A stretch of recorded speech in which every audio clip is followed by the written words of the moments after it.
Chapter 1: The Glass Room. The rain had been building all afternoon, graying the fields until the hedgerows became brushstrokes and the lane a ribbon of sleep.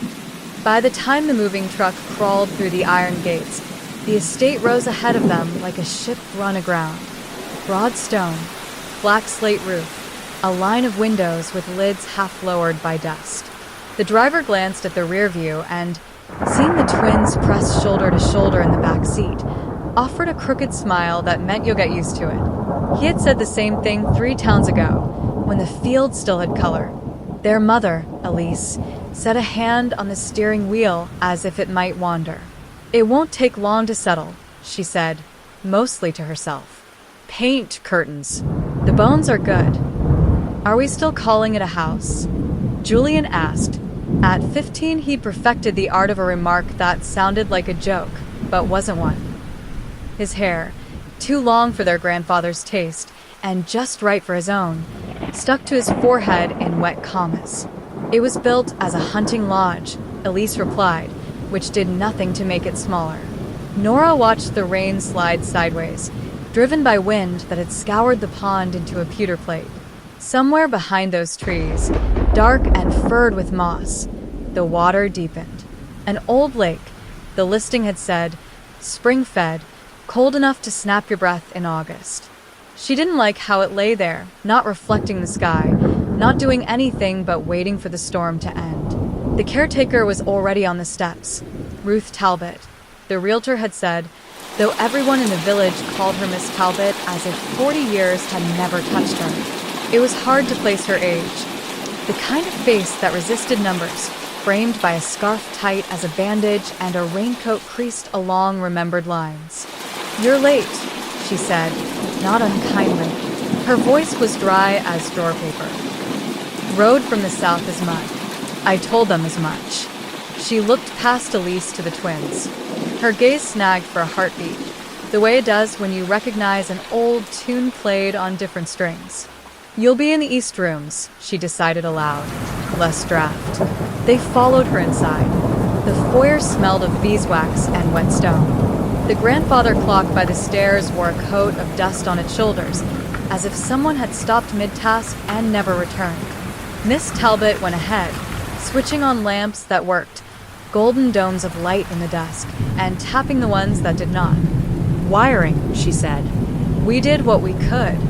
A long hall extended like a spine. On the left, a dining room.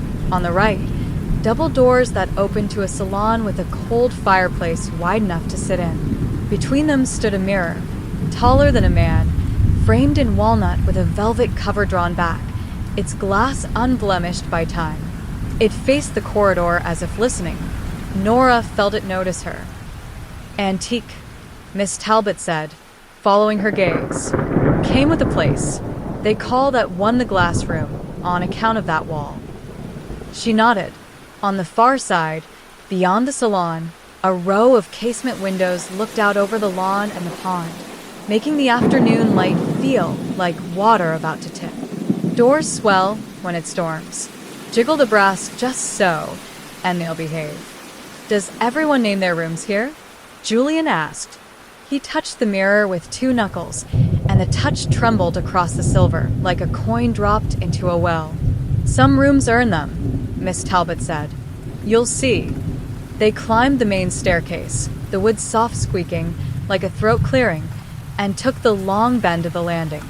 Elise was trying to decide between the last 2 paint samples in her bag and muttering to herself, inventorying tasks the way she had since their father left. List enough things, and what hurt would be pushed to the bottom of the page. Nora didn't correct her. She carried one end of a box labeled books while Julian carried the other, a familiar choreography they could do in their sleep. The east rooms had the dislocated feeling of a hotel you'd once dreamed of staying in. Each chamber was square and high-ceilinged, each with a narrow fireplace and a tall sash window smeared with rain. The walls wore a parchment color that Elise would surely replace. There were hooks where curtains had once been, ghost lines where paintings had hung. They chose bedrooms across the corridor from each other because that was what twins did when the world was new, split it in half, and call it even. By the time the movers had unloaded and gone, twilight had slipped into the corners of the house, and the rain fell with intention. Elise lit a fire downstairs and brewed tea on a temperamental stove while Miss Talbot signed her forms at the dining table, her fingers stained with the same ink that had signed so many things here. Service ledgers, deliveries, condolences. "I'll come up tomorrow with the last keys," she said, rising. "These old houses keep their habits. Don't force a door. Ask it nicely." She fastened her scarf and looked at the twins again. "You too mind the water." "We're from a city with a river," Julian said. "This one's not a river," Miss Talbot replied, as if that explained everything, and was gone with the weather closing around her like a coat. They ate cross-legged on the floor by the fire, balancing takeout cartons on their knees. Elise told a cheerful lie about how, when they were small, they could tell what the other wanted for dinner just by breathing the same air. "You'd sit in your high chairs and pass things back and forth like a game," she said, and made a passing motion. "Peas for noodles, noodles for peas." Nothing ever took more than one exchange. "We're not telepaths," Julian said. "Speak for yourself," Nora replied. She tried to make it sound like a joke, too. The fire should have made the room glow. Instead, it painted the furniture in cramped silhouettes, as if the chairs were embarrassed to be seen without their clothes. After the dishes were stacked and the embers whispered down, Elise kissed their foreheads with a faded ceremony that made Nora's ribs ache and told them to explore, if they liked, but to stay inside. "We'll find the breaker box tomorrow," she said. "Tonight we adapt." They adapted with a flashlight and curiosity. The corridors branched like thoughts you weren't sure you wanted to finish. On one wall near the landing hung a line of photographs warped by age. Stern couples, a spaniel with eyes like a child, two boys in short trousers standing hand in hand near the water. The caption beneath, ink bled by humidity, offered only a date, 1932. Julian leaned closer and laughed softly. "That one looks like me," he said. It wasn't an untrue comment. Something in the tilt of the head, the angle of the mouth that said, "Let's tell the truth." But later, Nora did not look at the water behind them, though the photographer had framed it on purpose, a strip of dark threaded with light. She followed Julian to the end of the corridor, where the tall mirror waited by the salon doors, catching the last thin daylight like a throat catches a leaf. She stopped because the mirror showed the corridor with a slight delay, as if the house were remembering and then deciding what to display. She lifted her hand. Her reflection lifted its hand, a beat behind. She smiled at herself the way you do when you don't feel like smiling, performative, harmless. The girl in the glass offered the same approximation and then, after that bare delay, added the smallest crook of the mouth that Nora had not made. "Jules," she said. The name fit her teeth like a seed. "Look." He came to stand beside her, side by side, shoulder to shoulder, the way they always were in photographs, whether they liked it or not. "It's a trick of the light," he said. "Old glass. Wavy." "Do it with me," she said. "On 3, count with me." They breathed together without thinking, a habit older than words. 1, 2, 3. They raised their arms in the same motion. The figures in the glass raised theirs too, this time not lagging, but not perfectly congruent either. The boy's elbow bent at a different angle. The girl's palm pressed more firmly to the pane. When Nora leaned in close, her breath purled on the surface. Behind that fogging, she thought she saw another set of fingerprints under the first. Small, parallel ovals, low on the glass, like a child had pressed both hands at once and never wiped them away. "Don't be dramatic," she told herself, hearing her mother's voice, the one polished for realtors and school principals. It had rained. Moisture made patterns. Houses remembered. "Bet I can open those stubborn doors," Julian said, angling toward the salon. The brass handles were shaped like leaves and slick with their own age. He jiggled, leaned, jiggled again. The right-hand door sagged, but did not concede. "Ask nicely," Nora said, trying to imitate Miss Talbot's dryness. Julian rolled his eyes and, because he was Julian, said please. The door stayed as it had been for however long doors stay like that here. Nora, who did not believe in silly rituals and also could not help herself, stepped to the other door and placed her hand on the left handle. The metal was colder than she had expected, the cold that sits in the gut of stones. Together, she said. They pushed at the same moment, a practice duet. First the 1-2 of their breath, then down and out, shoulder to handle. The latch slid with a quick little shrug, as if it had been waiting for 2 points of pressure, 2 matching bodies to ask in the right key.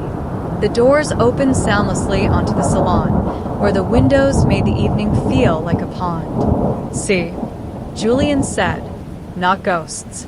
Mechanics. Mechanics, she agreed, relieved by how ordinary the word felt. They stepped into the salon. The air smelled faintly of ash and lavender. On the mantel stood a clock that no longer ticked, its hands pointing to 1/4 past something. A low table bore the ring maps of old glasses.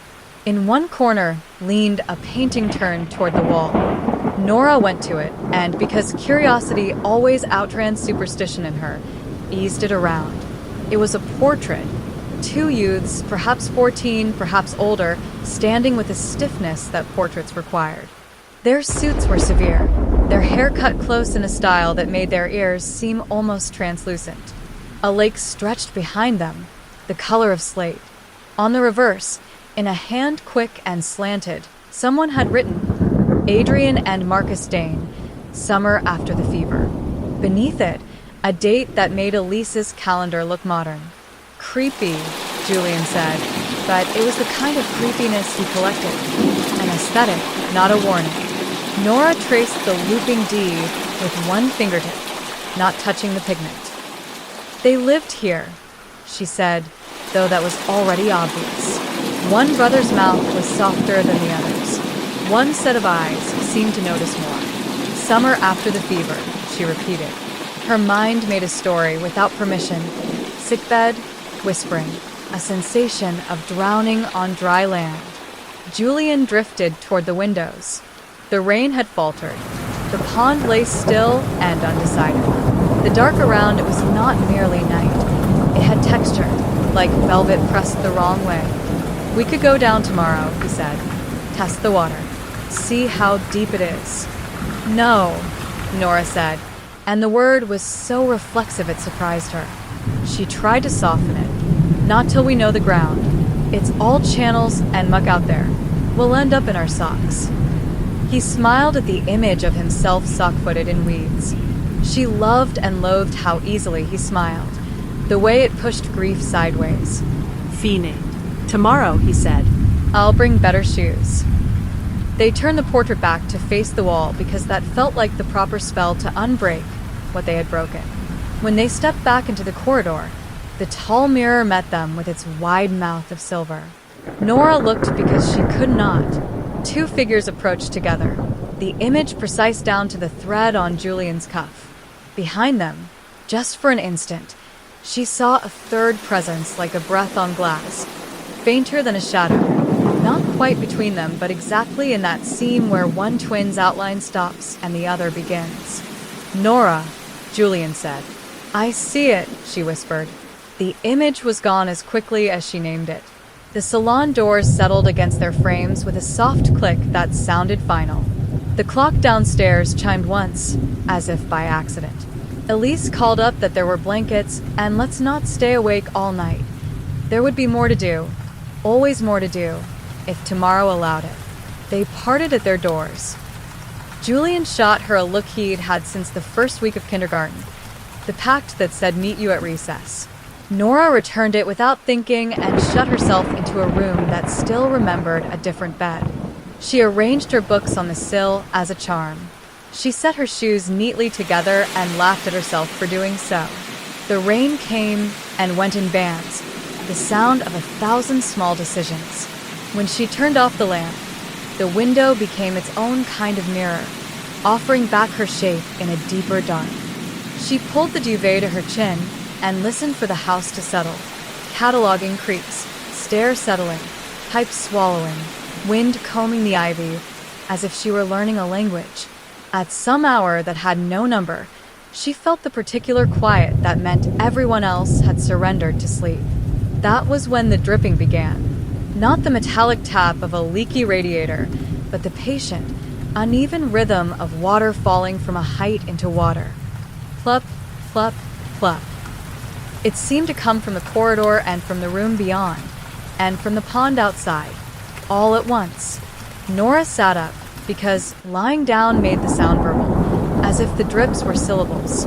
She told herself it was the gutters, the eaves, the place where roof met room and rain forgot its task. Still, she got out of bed and pressed her ear to the door. There were footsteps, or the thought of footsteps, a pace she knew as well as her own. The left right of Julian when he walked without trying to be quiet. Her hand found the knob. In the same instant, through the door, she heard her brothers whisper close and clear. "You up?"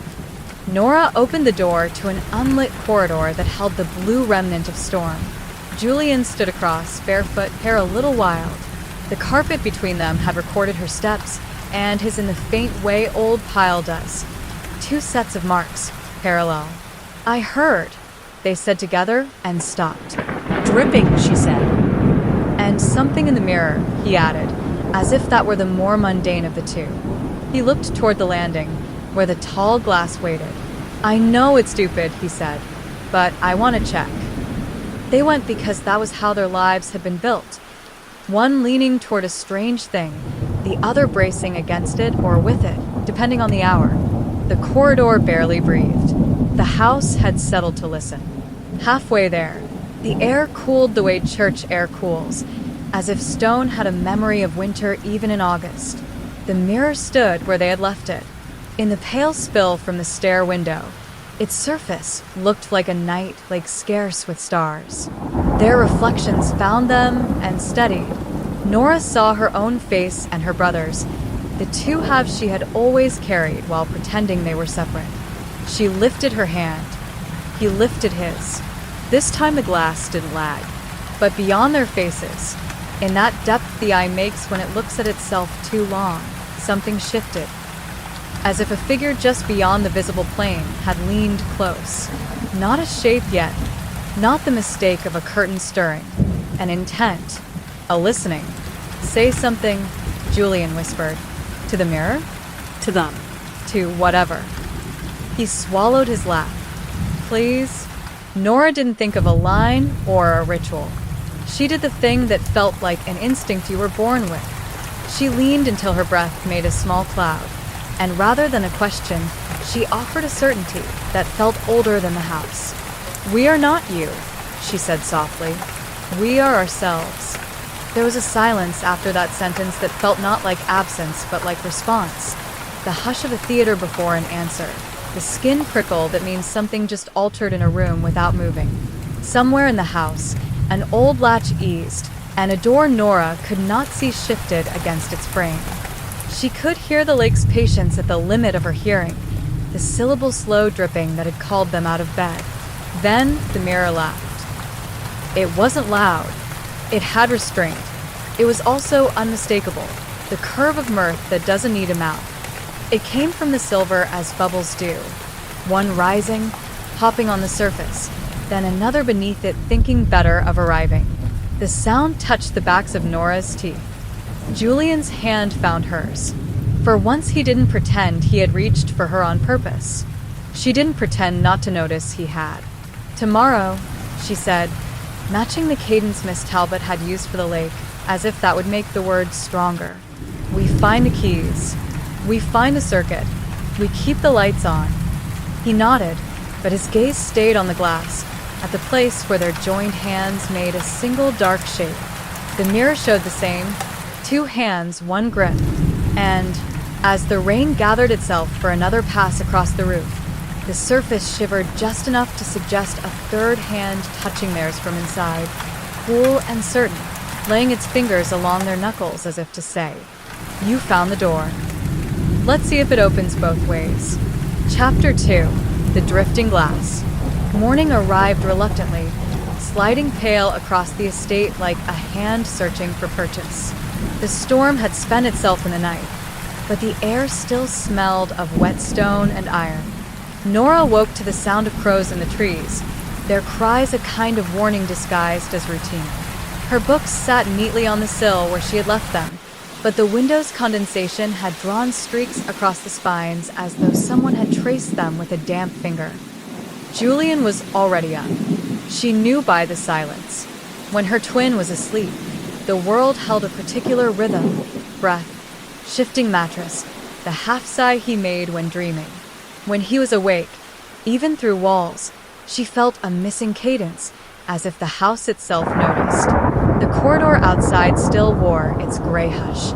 She found him near the tall mirror. He hadn't touched it, not yet, but he stood close enough that his reflection's shoulder nearly brushed his own. His expression was studious, almost defiant, as though he were daring the glass to move first. "Did you sleep?" Nora asked. He shook his head. Couldn't. Kept hearing it. The dripping, the laugh. He finally turned toward her. "You heard it too." She didn't deny it. "There were some things you didn't explain away, even to yourself."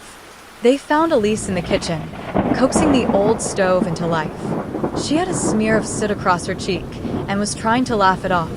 "It's temperamental, but it works. Like me." She pushed a plate of toast toward them and began listing tasks again. Boxes, curtains, the missing breaker box. Her voice was bright, rehearsed, but her eyes had the wide, wet look of someone standing on a cliff and refusing to acknowledge the drop. "You too should explore," she said, as if exploration were the same as play. "Stay out of the cellar until I've checked the wiring." The twins exchanged a glance. They had no intention of going near the cellar. Whatever the house wanted to show them, it was upstairs, not below. By noon, the rain had left the world polished. The pond glittered between the trees, restless, with small ripples though no wind stirred. Julian insisted they walk down. Nora resisted, but in the end followed, as she always had. The path was half swallowed by moss. Roots knuckled through the soil like bones. The water waited, darker than she had expected, and perfectly circular, as though dug by deliberate hands. Its surface carried the faint reflection of clouds, but there was something beneath, faint motions, as though shadows swam just far enough down to keep their shape uncertain. "Pretty," Julian said. "Hungry," Nora corrected. On the far bank stood a boathouse, sagging with age. Its doors were crooked, but one hung ajar. A current of damp air whispered through it, bringing with it a smell like old rope and mildew.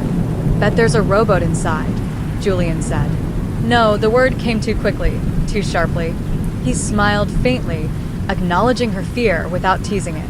"Not yet, then." That night, Elise retired early, exhausted by the day's labor of arranging boxes and talking to herself. The house exhaled with her absence. The twins lingered in the corridor. The mirror waited. "Let's test it," Julian said. "Test what?" "If it's just glass, or if it's something else."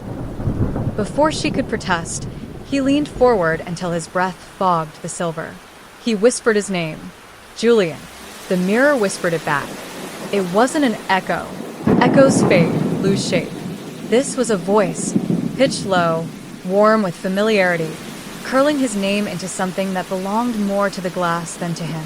Nora's skin prickled. She reached for his sleeve, but he was transfixed, eyes wide, watching his reflection tilt its head just slightly out of time. Her own reflection shifted then, turning its eyes not on her, but on him. The glass had chosen sides. "Stop." Nora's voice cracked. She dragged him back, breaking the symmetry. The mirror stilled. A surface. Once more. They stood panting in the dim corridor, the air too tight around them. Somewhere deep in the house, a door closed. Neither of them had moved. They didn't speak of it when they went to bed. But Nora lay awake, listening. Every creak and sigh of the estate became a word she couldn't translate.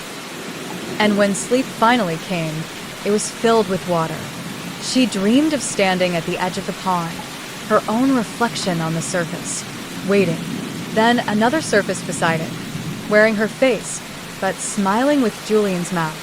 When she woke, Her pillow was damp as though something had pressed a wet hand against her cheek in the night. Chapter 3. The Portrait Room. The storm had left the morning bright, almost falsely so, as though the sun wanted to insist on normality. Windows glowed gold, and the trees glistened with dripping leaves.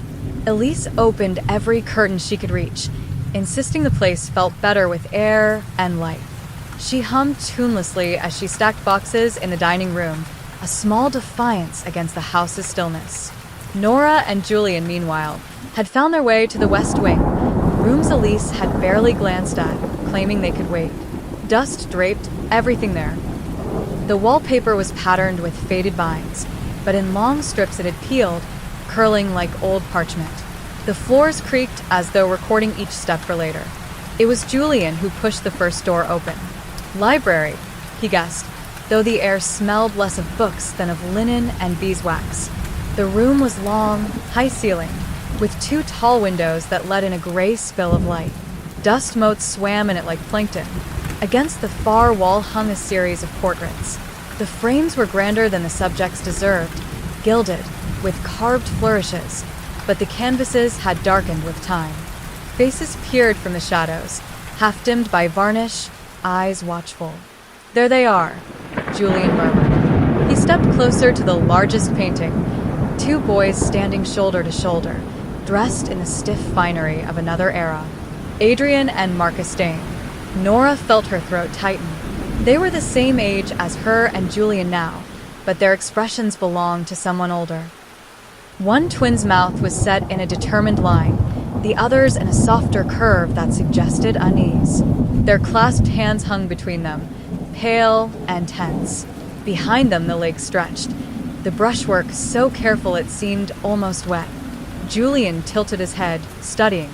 "They don't look that much alike," he said. "They do. No. Look at the eyes. That one's sharper." He pointed to the boy on the left. "See how he looks like he knows more? And the other, he's following." Nora shook her head. "It's the same face. You're just seeing what you want." "Maybe." He grinned, but the grin didn't reach his eyes. On a low table beneath the portraits lay a book, its cover warped with damp. Dust marked the outline where something else had once lain atop it. Julian brushed the surface and sneezed. The book fell open easily, as though eager to be read. The pages were brittle, the ink brown. A ledger of sorts, names, dates, deliveries of food and coal. Then, farther in, entries changed. Short notes, jagged. Nora leaned over his shoulder. Adrian fevered, kept apart. Marcus does not leave his side. Another, doctor says no hope. Marcus insists he hears Adrian at night.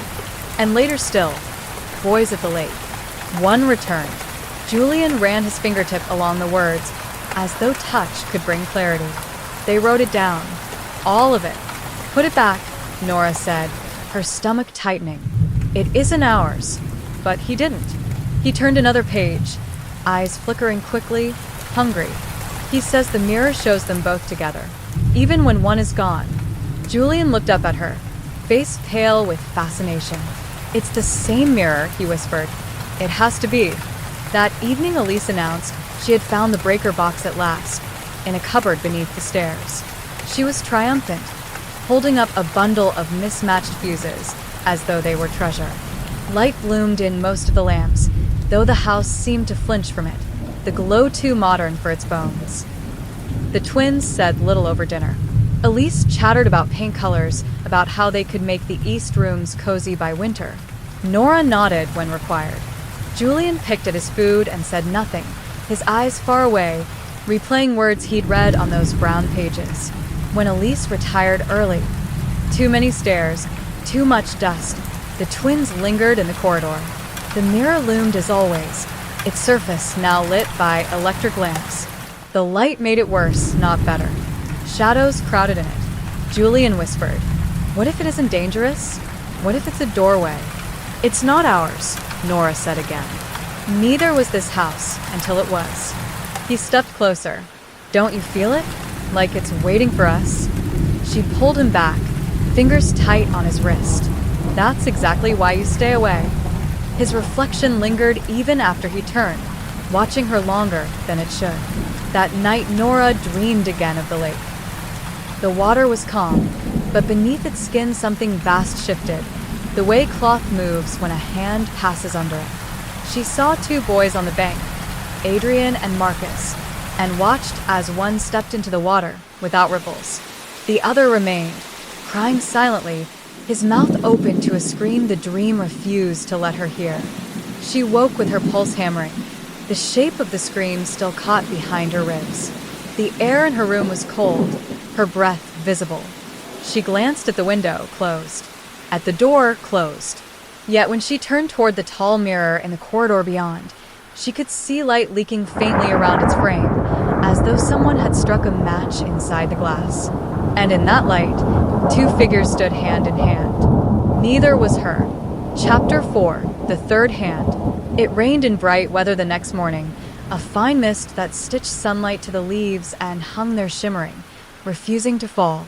The ground steamed. The lane to the village grew a skin of mud that looked smooth until you stepped onto it and felt it take your weight into itself. Elise called this romance, as she wrestled a bag of curtained fabric toward the car. "We're quick into town," she said, breathless, keys between her teeth, the performance of cheerfulness fixed and shining. Color swatches, proper coffee, sandpaper, and what else? Oh, doormats. We're tracking a whole county through this place. She kissed Nora's hair, ruffled Julian's, and tried to make her voice light. "You two stay inside. No lake. No la des. If Miss Talbot comes by, tell her I found the breaker. Mostly." Nora started to say she'd come. Julian said he would, then didn't. Elise looked at them, two halves that made a whole she could no longer carry, and decided not to separate them from whatever it was that kept them near the corridors. "Back in a couple of hours," she said, which people say to time when they're asking it to behave. The tail of her scarf caught on the newel post and then slipped free. The door drew itself shut with the confidence of a door that has done this for 100 years. The estate adjusted, sound flattened. The clock in the salon offered a single, uncaring tick and then reconsidered. The house felt like a museum before opening. Everything arranged, no one to witness it. Miss Talbot arrived 10 minutes later, as if she had been in the hedgerow all along, taking attendance. She brought a brass ring of keys that would have sunk a small boat. They clinked when she lifted them, a set of little bells that knew how to talk to certain doors. "I said I'd bring the rest," she told them. "There's always a rest here." She looked past their shoulders toward the east corridor and its tall mirror.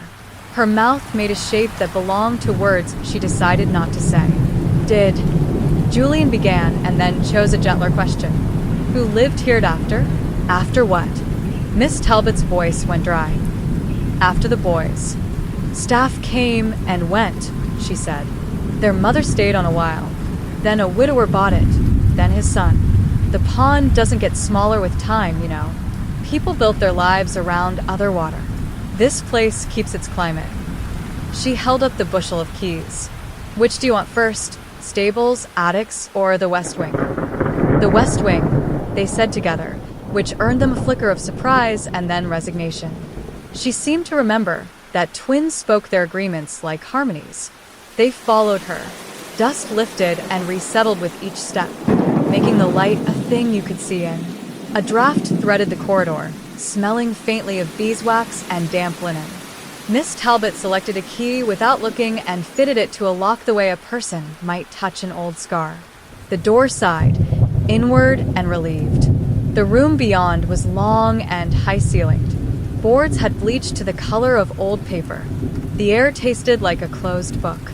Against the far wall, portraits they had seen already and those they had not, eyes wearing their varnish like cataracts.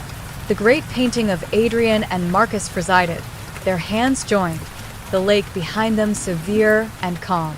Beneath the paintings, a low table bore a ledger with the tea-colored entries the twins had read, and a second ledger they had not. Miss Talbot did not touch either. She kept her hands in her coat pockets, as if hands were what stories used to start themselves. This was the morning room, she said. Became a sick room in the fever, then a sort of shrine when folk believed in those. After. Again she let the words sit. When I was a girl, they used to shut this end up for months. Said it was to save on coal. Houses learn the shape of absence. Nora stood in front of the portrait until the painted boys looked more like a reflection gone wrong than art.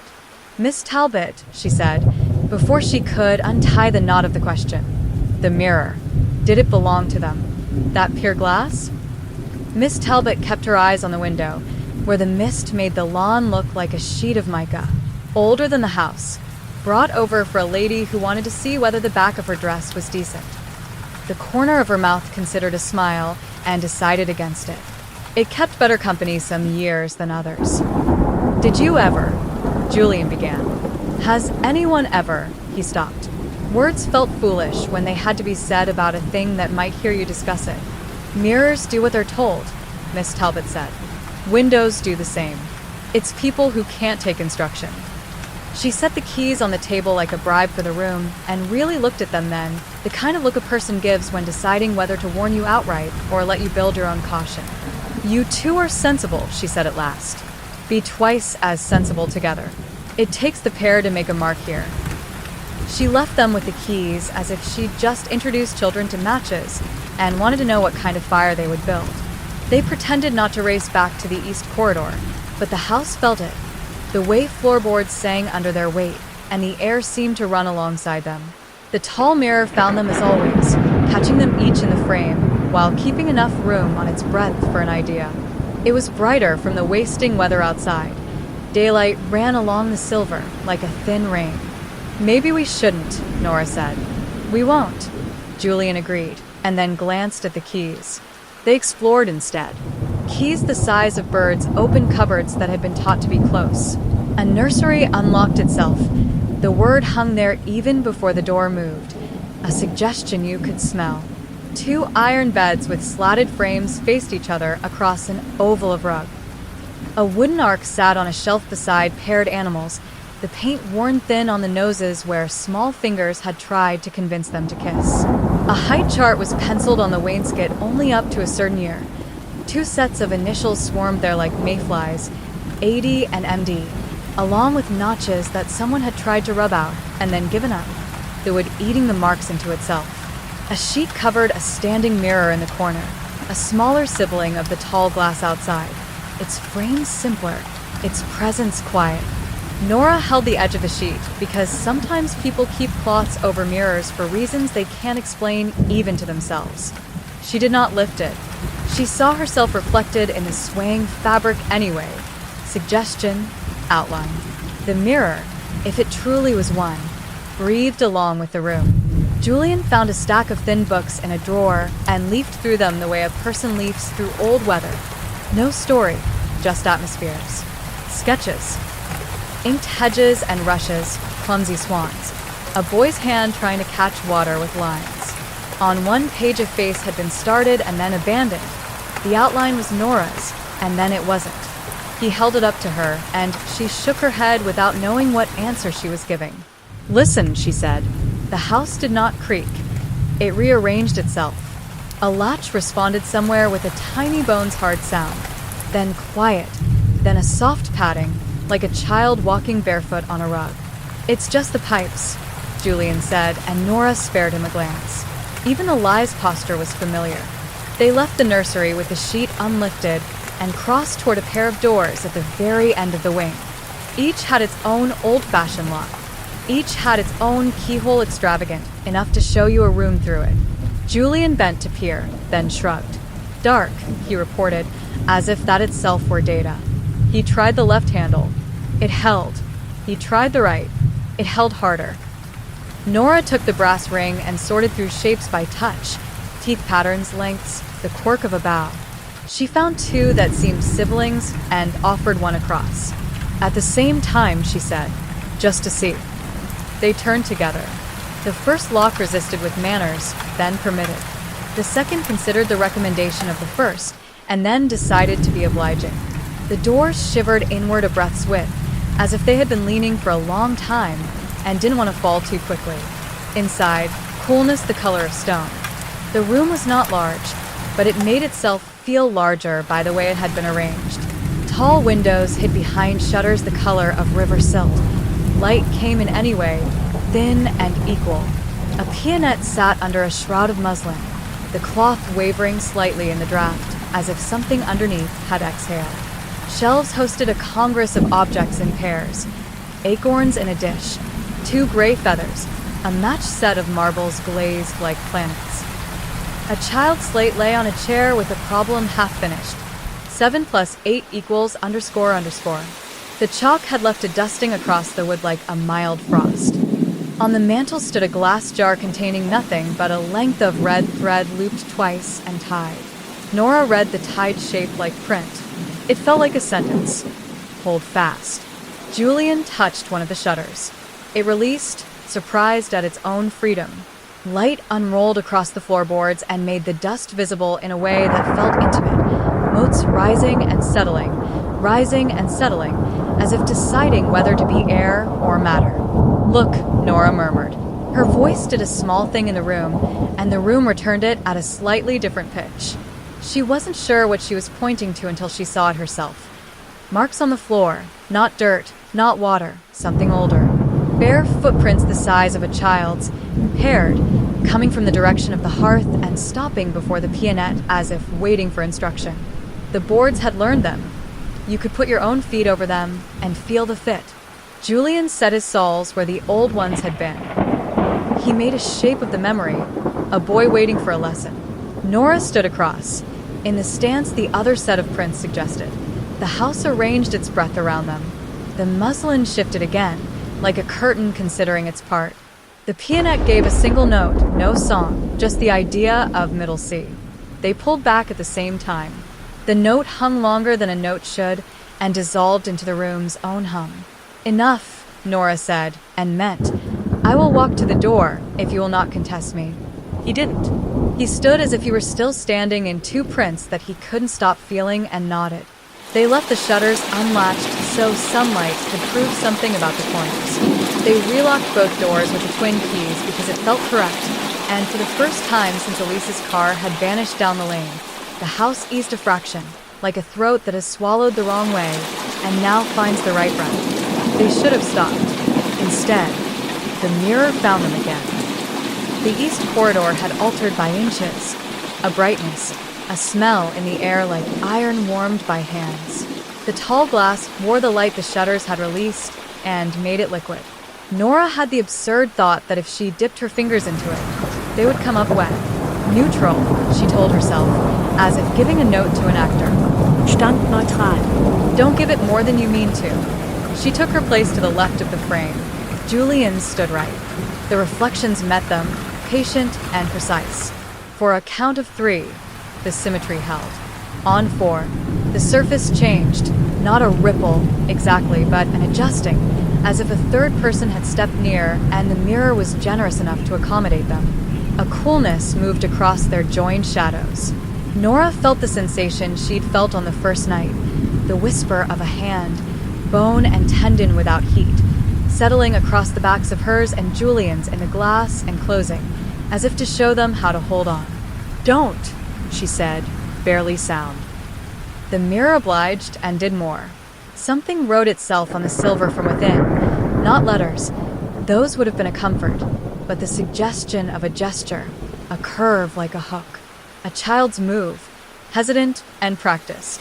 Then, faintly, a voice, not a whisper, not a breath, a murmur pitched at the right distance to be inside your head. You could believe it was your own thought if you wanted to. Do the same. Do what? Julian asked aloud, and Nora, startled, almost laughed. He had turned toward the glass as if toward a person. The surface cooled further beneath. Their joined hands. The third pressure grew firmer, guiding. Reflex made them mirror it. Curl fingers, turn wrists, settle thumbs in the notch of bone at the back of the hand the way you would if you learned to take a pulse that wasn't yours. Nora felt something count there, slow, then almost not at all. Not dead. Not alive. The beat of a place. Julian closed his eyes, just for the measure of that count. When he opened them, the glass offered a small alteration not of their faces, but of their arrangement. Their reflections' hands were still joined, but the angle of their bodies had shifted a degree inward, a private geometry that made them closer than they were. The mirror had taken liberties with their posture. "Enough," Nora said again, and stepped back, breaking the shape. The surface flashed like a door when you pull it shut too quickly, and then went on being what it had always been, a sheet of rehearsed light. Elise returned with coffee and color swatches and an apology for mud. She scraped her shoes on the threshold as if she could keep certain kinds of dirt out with manners. "Miss Talbot was here," she announced, relief under the words as though Ruth's presence legitimized their tenancy in some way. She busied herself with sacks and stories about the woman at the paint counter who had opinions on ochre, on eggshell, on the moral character of taupe. When Nora and Julian didn't laugh, she refused to notice. "I found a fabric that will make the windows look civilized," she said. No one mentions drafts when the drapes are right. They let her talk the afternoon into place. They ate sandwiches over the sink, as if refusing furniture might protect it from them.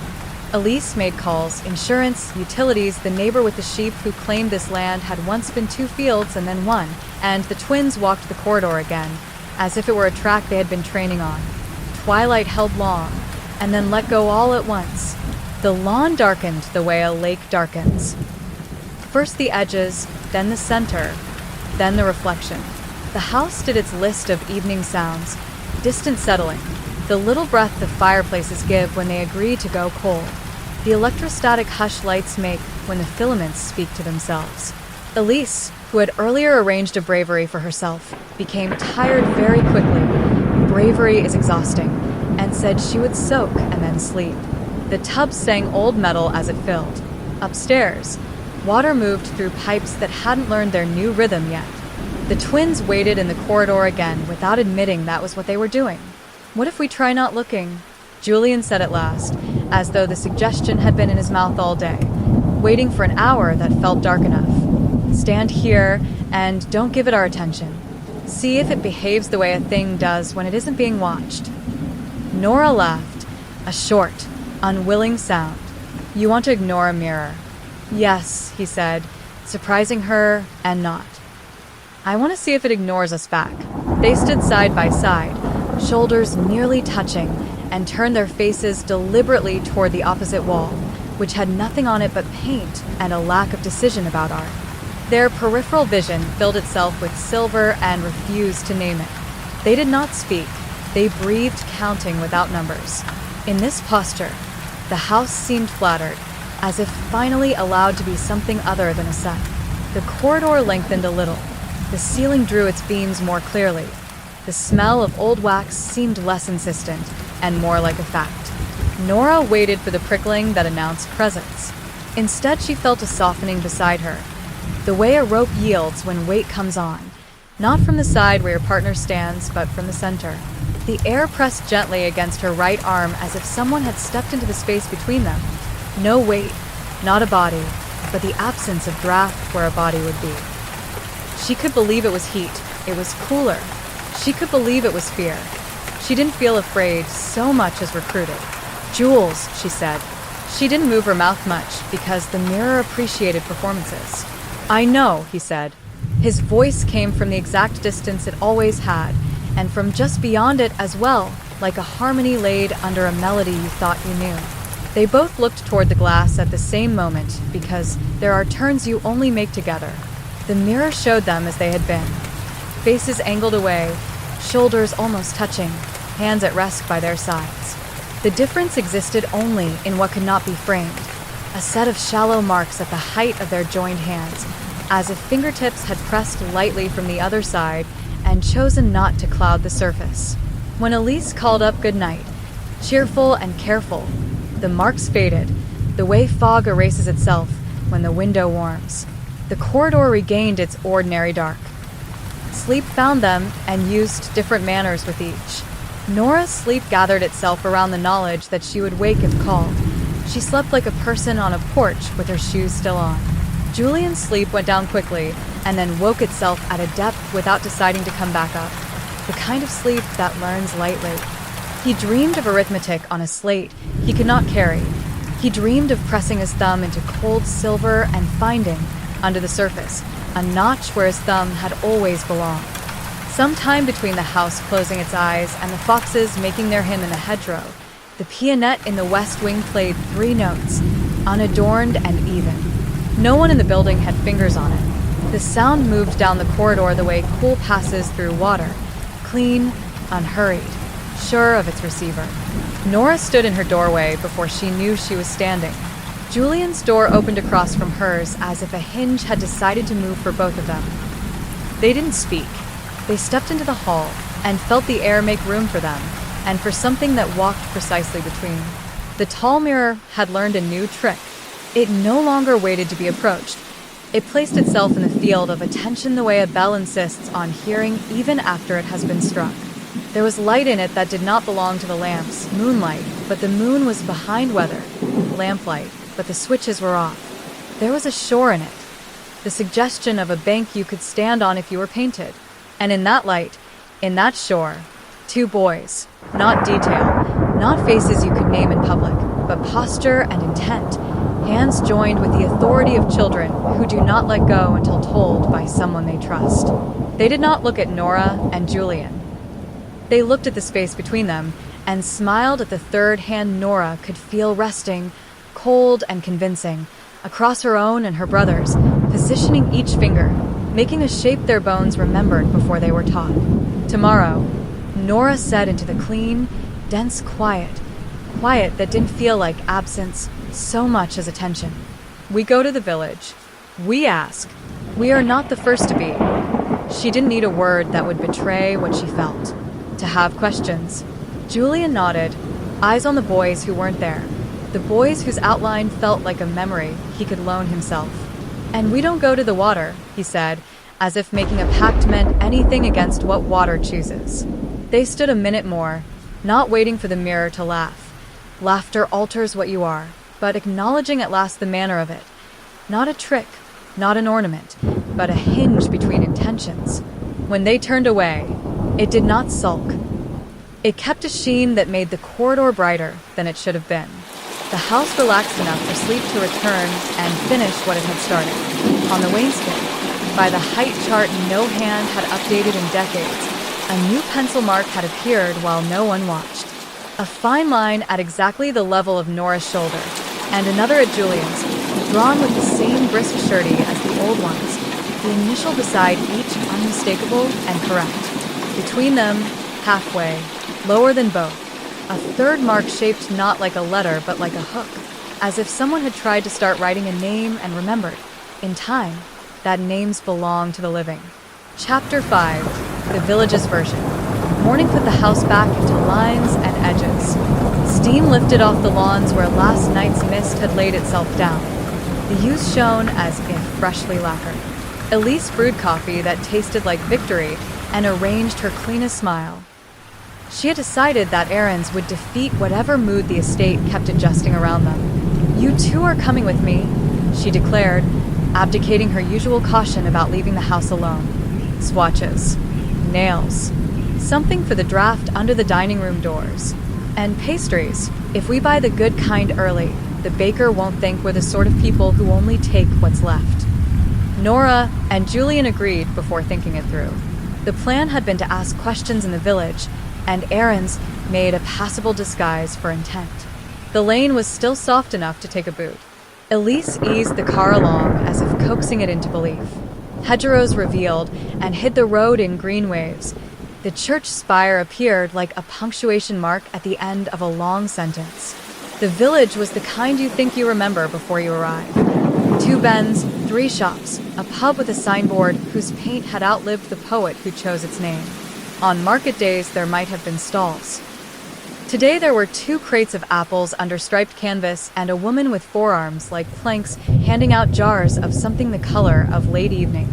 Elise left them with the promise of sugar and returned to her list. Hardware, then haberdashery, she said, as if the order itself built a structure around her. You two, keep to the square. Text me. Their phones showed bars, and then they didn't. The screen clock slipped a minute backward as if the tower and the hill were arguing about authority. Nora put hers in her pocket and looked instead. Old Stone remembered the weather here. The bakery smelled like almonds and butter and the prior owner's apron. The parish notice board had posters tacked under twine for a fete 3 summers ago, and a lecture 1 winter past on migratory birds that had been canceled for snow. There were handwritten cards for piano lessons, for a missing tabby, for good quality hay, cut clean. Miss Talbot was positioned like a landmark on the edge of the square, speaking to no one and available to everyone. She seemed to have already known they would come. "You'll want the parish room," she said, dispensing with greetings. "Records are there, such as they are. I told Lorna you might be curious." "Curious?" Julian said. "Curiosity is the way you pay your respects in places like this," she said, and turned to guide them, her coat making a sound like thinking. The parish room had been a schoolroom once, and then a place where teas were poured. Beneath a row of high windows, tables held cardboard boxes of documents that had been orderly until they learned about human hands. Lorna Keats wore a cardigan that had successfully lifted lint from everything it had touched, and a pair of spectacles that made her look fierce until she smiled. "Talbot said you're sensible," she told them, as if this were a passcode. Sensible people can see things that foolish people miss, and that frightened people pretend don't exist. "Come in then." "We'll do what we can without waking anything that ought to sleep." Her hands knew the boxes. She pulled out a bundle of newspapers tied with string the color of tea and unfastened the knot in a way that said she had refastened it 100 times. "Here," she said, laying pages with care, from the year of the fever and the summer after. Ink had gone brown at the edges. Photographs were the kind that salve the eyes with blur. One headline leaned too far into its importance, the way old papers do. "Local family struck by catarrhal fever. Physician advises quarantine." The column names were a roster of the county's past. A smaller piece beneath it, sober and precise, listed symptoms, a line of advice, a bit of prayer. "Lived close here," Lorna said, tapping a paragraph where the house had a different name, but the same number of chimneys. "Mother outlasted it by 2 years. Twin boys." She shuffled the stack as if cutting a deck. "This one is later. Boy returns to school. Brother convalescent." The copy made no effort to differentiate. In one line, a brother was recovered, then delicate, then absent schoolwork due to fatigue. Names slid across sentences. Adrian became A. Marcus became M. The way gossip rounds corners. A quote from a headmaster preserved everyone's dignity while revealing nothing. Lorna laid a third clipping with 2 fingers, more gently than the others. "Accident at the lake. No boys named. A young lad, beloved of his mother. No fishers mentioned, though everyone would have known who pulled what out of the water. Summer after the fever," Lorna said. There was talk, and then there was no more talk. The way a house closes a door, by simply insisting it is already shut. "Which one?" Julian began, then stopped as if the question itself bargained with something he didn't want to owe. "Depends who you ask," Lorna said. "Depends which aunt you had, and whether your uncle worked scaffolding for a time. Some say it was the sharper one. Some say the softer. Some say neither. And that's another matter that doesn't help anyone sleep." She looked up at them through the powerful lenses and saw more than posture. "It was a hard year on twins," she added, like a weather report. "Not that any year isn't for some." "Was there a mirror?" Nora asked. It felt foolish and precise at once. In the accounts, in the stories. Lorna's face altered by a degree, a small tide going out. "There was always a mirror," she said. "Before we had glass big enough to show you what you look like in the back, people used tin and polished it and believed what they saw anyway. Mothers used to put a mirror to a sleeping baby's mouth to be comforted by the fog. Proof the breath still made a mark. We saw," Julian began, and swallowed the confession. "In the house there are marks." "Of course," Lorna said.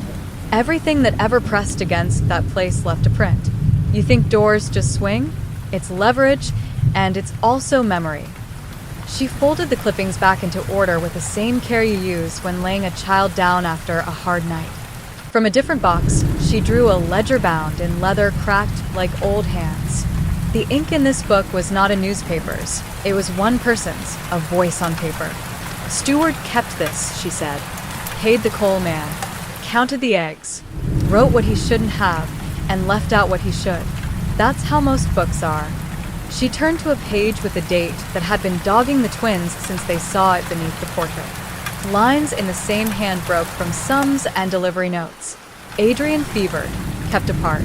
Marcus does not leave his side. Doctor says no hope. Marcus insists he hears Adrian at night. Boys at the lake. One returned.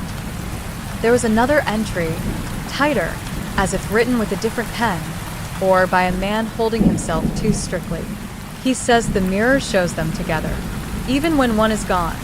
Mistress forbids it. He goes anyway. That last line, Lorna said, is one of the places you can push with a finger and feel the floor give. Why forbid a mirror? Nora asked. Because you can't forbid the weather, Lorna said, and people long to forbid something. Because boys do as they're told not to do if they're the kind who would be loved for it. Because the mother couldn't keep both, and it seemed the only thing in the house that chose to keep her company when the boys slept. She tied the string again, the knot a little looser than it had been, and closed the ledger like a goodbye. You asked me what I think. I think the lake took what it was already owed, she said. And then the house tried to make a shape the mother could bear. That's what houses do when they love you. They lie kindly. Miss Talbot had been leaning in the doorway long enough to be surprised by nothing. Show them the photograph, she said, which startled Lorna, who looked as though she had been hoping the choice would be taken from her. From another envelope came a photograph in a heavier sleeve. The gloss had turned matte with handling. It showed the long salon and, impossible to mistake, the tall mirror. Two children stood before it. White shirts, braces, the stiffness of a holiday photograph. Behind them the glass caught the room and gave it back smaller, as mirrors do. Only here the reflection was richer than the room, an odd abundance. In the real room, just the boys. In the glass, three figures, the third centered neatly between. Lorna watched them the way you watch someone reading a diagnosis you have had folded in your pocket a year. There were children then, she said. Cousins. Visitors. No one is certain who said, afterward, that they had a third when they stood so. It's a trick, Julian said. The word didn't satisfy even him. If so, Lorna said, it's a trick that prefers twins and has grammar about it. She slid the photograph back into its sleeve with a small sound like a breath. There's a word for a thing that makes two things into three. Stitchers use it. Musicians have a better one. They left with nothing written down, and a sense of having been briefly adopted by a history that hadn't yet decided whether to be generous. Miss Talbot walked them as far as the square and pretended not to look at their hands. Elise emerged from the hardware with a bag of bristles and a tin of a color called bracken that claimed to be modern while being very old. She held up a packet of new screws like a coin in a story. Victories, she said. Tell me I'm winning. You are, Nora said, and meant. You are winning a sort of war no one else knows the terms of. They were almost at the car when a woman from the haberdashery leaned out with a spool of thread raised high. You forgot your red, she called to Elise, who blinked and then laughed and bought it because refusal would have felt like bad luck. Back at the estate, the sky had the pale, used look of a day that will need help to make evening. Elite hùng soát. She put the spool of thread in a jar on the mantel because Lorna had told her in passing that red made moths reconsider. The twins found that the sight of the looped string made their ribs hurt. Memory on a shelf. Do you want me to do the drapes now? Elise asked, hands already measuring. Tomorrow, Nora said. It wasn't that she wanted to postpone comfort, more that she was hesitant to introduce anything new to rooms that were listening so intently. Elise took her weariness upstairs as if it were a trunk she could put down on a better landing. The house deepened into afternoon and wore its quiet like a borrowed coat. Well, but a little self-aware. The pianette in the west wing stayed silent, perhaps because sunlight lay across its keys like ribbon. Dust went on doing what dust does, rising and falling, performing patience. At some hour that had no number yet, Julian fetched the photograph out of his head and laid it on the corridor in front of the mirror. There was, of course, no photograph in his hand. He stood back, imagined the frame and the boys in it, and measured the distance between their shoulders. "Stand here," he said. "No," Nora said, and then gently. "We already know the shape. Then we say no to what it asks." She nodded. Saying no together felt like the only spell that mattered. They took their places, left and right, spaced not by compulsion, but by a human choice. The mirror received them with its practiced grace. For a few breaths, nothing altered. Then the smallest weather moved across the silver. Not ripple, not change of light, but the thing that happens when a hand passes close to your skin and you feel its temperature without the touch. Do the same, the thought came again, not a voice exactly, but an articulation. The third pressure rode lightly on their joined outline, polite as a child who has not learned to insist. "No," Nora said. "Do the same." No. The glass responded with patience that was not human. A faint chalkiness bloomed on the inside of the pane, as though condensation were deciding to write. Not letters. A curve again and a notch. A little diagram at the height of their hands. Then it vanished, the way an idea vanishes when someone speaks too loudly in the room where you had almost found it. Julian made the better choice and stepped back. "Enough," he said, as if dismissing a class. Something in the house agreed. From the west wing came a small sound, not music, but acknowledging whether it would give or not. A shutter decided to close itself without the wind.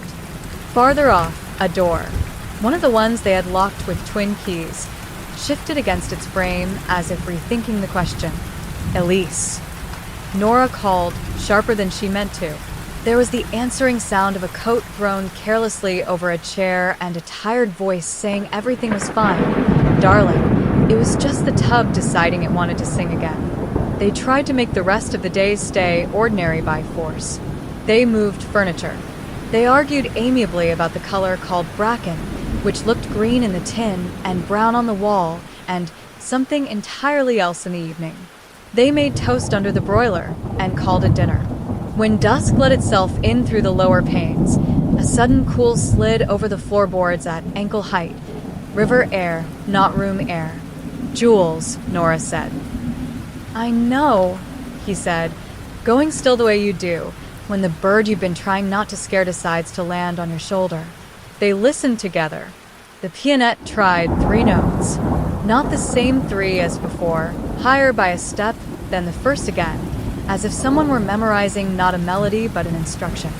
The West Wing considered being louder and decided not to be.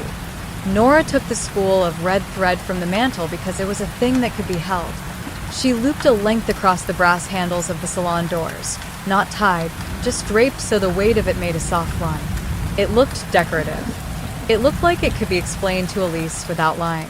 It made her feel like she had put a sentence across a mouth that was learning to speak. The thread trembled, not from draft, from a simple, careful pull that was not her hand. It drew itself tighter and then relaxed, a pulse.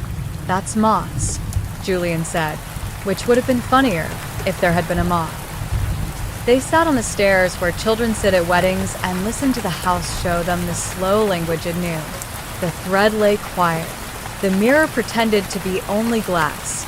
The clock in the salon, which had not chimed regularly in any hour they'd lived there, offered 1, 2, and then stopped halfway through 3 in what felt like a conversation with itself.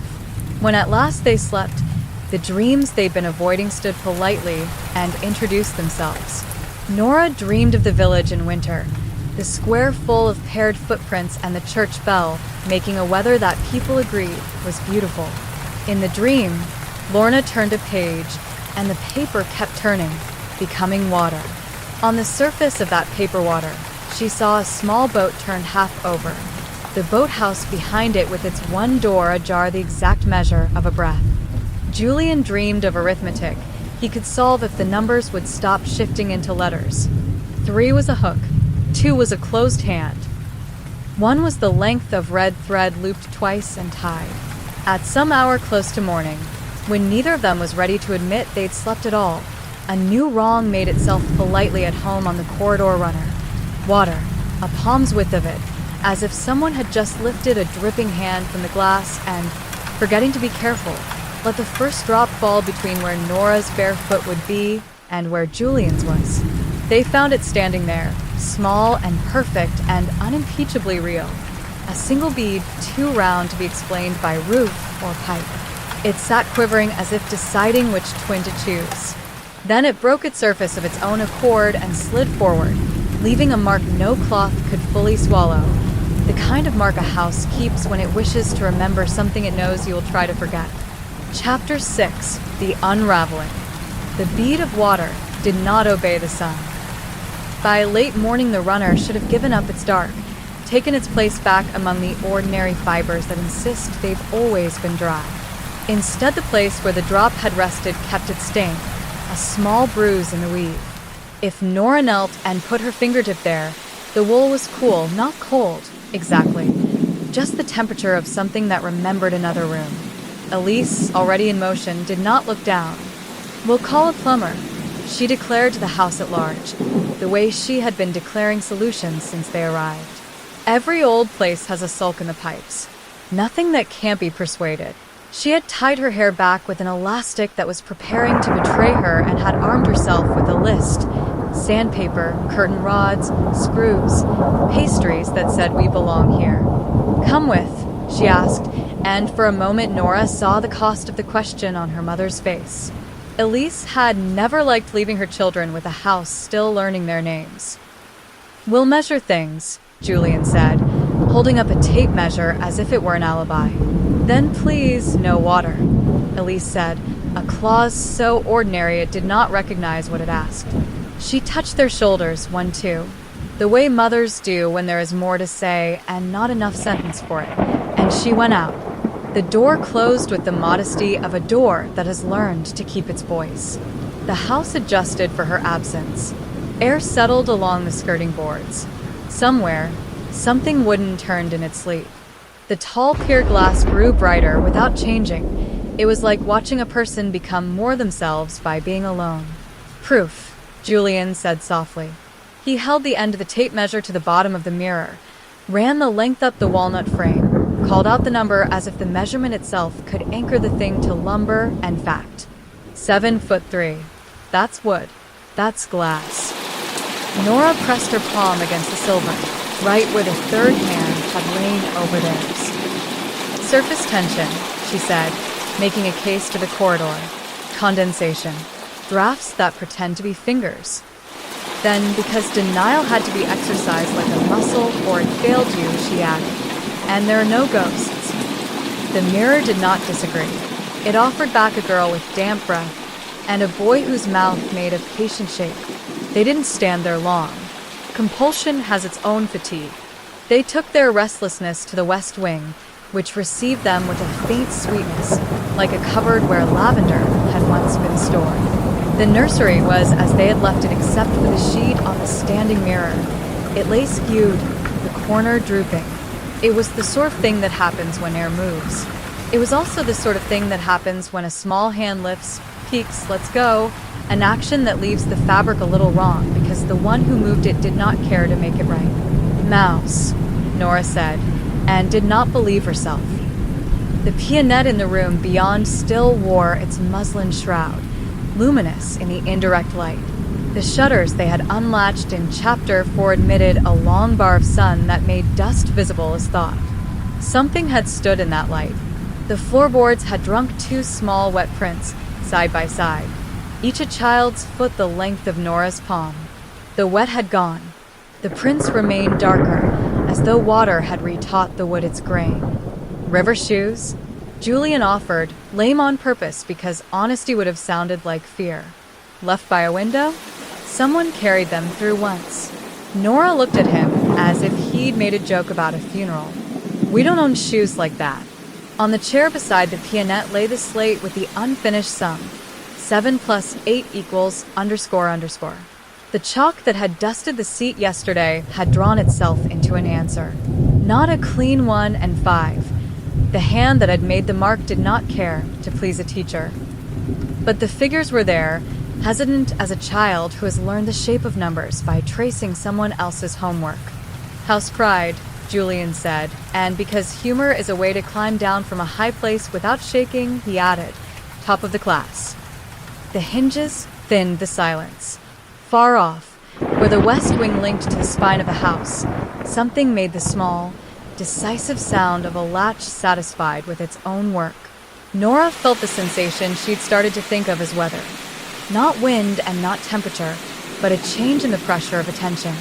Back, she said, and when he did not move, back. They obeyed themselves.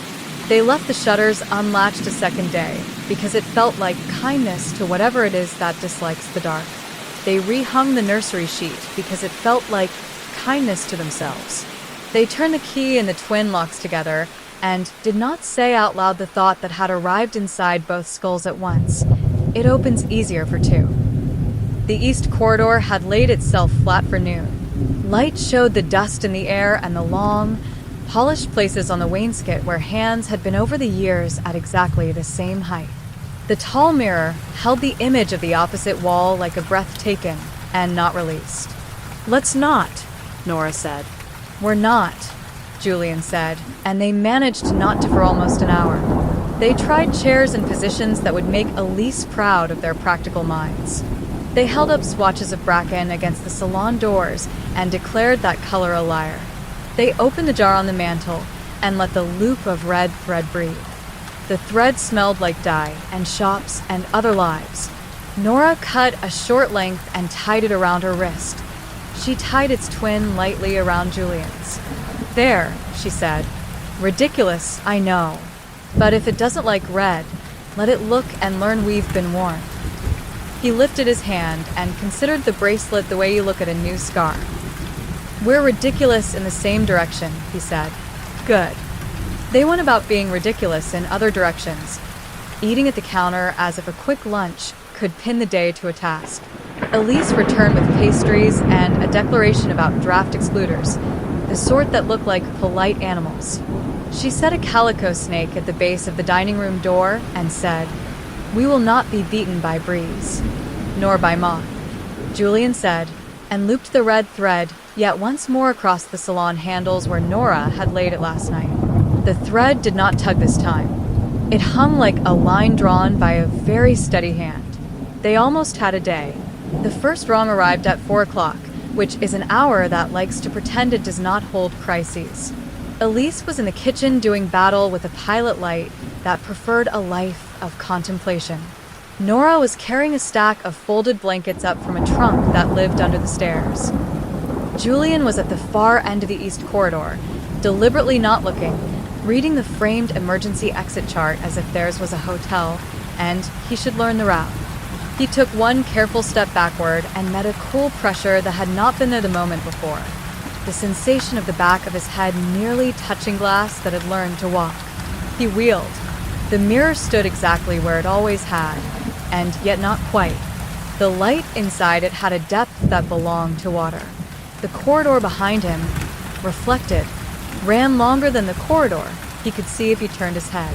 And in that longer corridor a figure paused, small, undecided, its outline the pencil-thin kind you get when the eye has made a child out of life. "Nora," he said, not very loud, because the mirror seemed to prefer ordinary voices.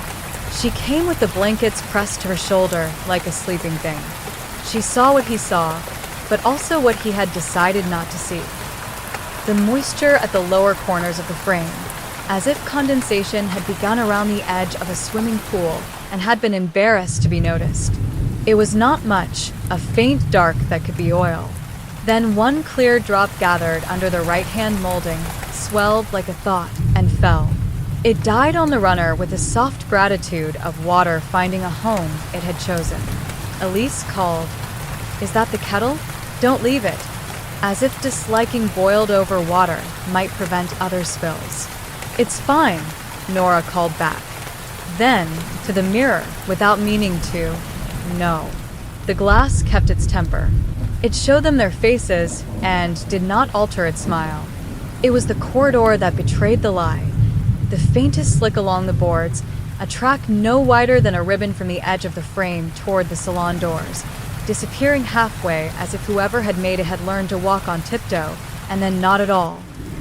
"Surface tension," Julian said, and sounded weary because lies tire faster than truth. They kept the day going by force. Elise made them eat the pastries she had bought now before anyone took the good ones. The almond flakes kept falling like little papery leaves. Miss Talbot arrived with a parcel of shears that belonged to no century and instructions about drafts that did not make sense until she pressed their hands to the gap under a sill and let their fingers feel the talk of coal. She remained in the doorway when she looked toward the mirror. "Some doors you shut by facing them," she said softly to no one. "Some by turning away." "What kind is that?" Julian asked. "The kind that minds what to decide," she said, and kept her eyes on their wrist threads as if counting them. Elise, who could no longer bear making nothing into something, carried the parcel of shears into the dining room to cut brown paper for cupboard shelves. Ordinary tasks must not be allowed to starve. The house watched them divide. It approved. Evening came like a conclusion the day had been riding toward. The hedges blackened in a way that made the pond more visible by contrast. The pianette, across the landing and 2 doors down, tried for notes, polite as a knock on a church door. The notes might have been the radiators clearing their throats. They might have been weather rehearsing next week's song. They were also notes. "Don't," Nora told the air, and then, looking at Julian, "Promise." He held up his hands. "I won't go," he said, surprising them both by choosing the obvious vow. They sat on the stairs with the stupid comfort of sitting near a handrail. Elise called goodnight at 9:30 with a tone that added "I mean it," and the house answered by becoming the sort of quiet that makes you count the number of other houses within calling distance. The thread on the salon handles hung slack, undecided whether to be superstition or scene.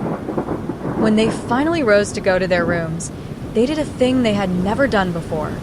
Parted at the corridor without the usual twins' half-smile, the pact that says "see you at recess." It was a mistake made not of malice, but of attention theft. The mirror had taken just enough. Nora undressed as if every sound were a promise. She set her shoes heel to toe, because rituals are spare and easy and give you the impression that everything else might be arranged as neatly if you practiced. The window returned her shape as a smear of light. She left her lamp on a notch lower than comfortable. She slept and did not. The house's quiet had a new scene. Somewhere a hinge kept deciding what it wanted. At the edge of sleep, she saw a length of red thread pass across the salon doors and wrap itself once, twice, nodding with a quick, sure motion of a child who has used their thumbs for nothing but string and secrets. She told herself she had done it and forgotten. She told herself she was asleep. Julian did not sleep. He was the kind of awake that pretends it will tire soon and then refuses to do so. He lay on his back and watched the weak light gather in the corner of his ceiling and slide away, over and over, the way boats do when you watch water through a boathouse crack. After an hour that could have been 2, he rose without switching on the lamp and stood in his doorway, listening for Nora's door. It stayed shut. He took 1 step toward the mirror and felt the small, proprietary cool on his right hand, as if the third presence had reached for him and found him before he could pretend not to. He didn't go to the west wing. He didn't touch the glass. He stood very still and let the house decide whether it meant to scold him. The house did not scold. The mirror offered him back the picture of a boy pretending to be a man pretending not to be afraid. He said his own name softly, the way he had in Chapter 2. The mirror did not repeat it. It breathed his breath back to him in a slow, even fog and drew on that fog with a swift, sure curve shaped like a hook. He reached up and, despite himself, made the same curve on his side of the glass. For a second his fingertip and the chalky thinness inside the mirror met and agreed. It was so small an agreement you could pretend it hadn't happened, the way a hand sometimes takes another hand in a crowd and then lets go because both of you had been reaching in the same place and there was no need to apologize. He went back to bed because going forward felt like stepping onto a surface someone else had decided would hold. Morning returned with a splinter of sun, and Elise's tea in the wrong mugs and the smell of toast made 2 shades darker than its mother would like.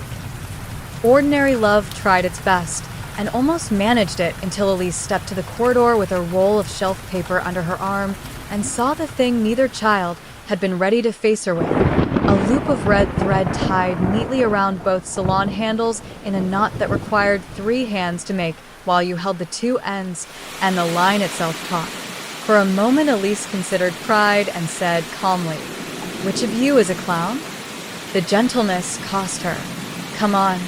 "We didn't," Nora began, and stopped because the sentence would carry them somewhere they couldn't bring her back from. Elise untied the knot with brisk, futile fingers. "Don't do that," she said to the room. "Don't make edges where people have to pass." She set the thread in the jar as if jars could keep ideas inside them. The thread lay as if it had never known a knot. Miss Talbot arrived with a loaf and the kind of look you reserve for bridges after storms. She said nothing to Elise about thread. She said nothing to the twins about water. Instead, she put the loaf on the counter and a hand briefly on the table the way people do when they need to touch something that cannot touch them back. "You slept?" she asked. "Enough," Nora said. "Not enough," Julian said, "because if one twin lies, the other corrects the weather." Miss Talbot nodded, as if they had agreed to a data point. "Folk used to cover mirrors when a family had grief," she said, mild as tea. "Sometimes to keep the soul from getting turned around in them. Sometimes because the glass will show you something you shouldn't take as a promise."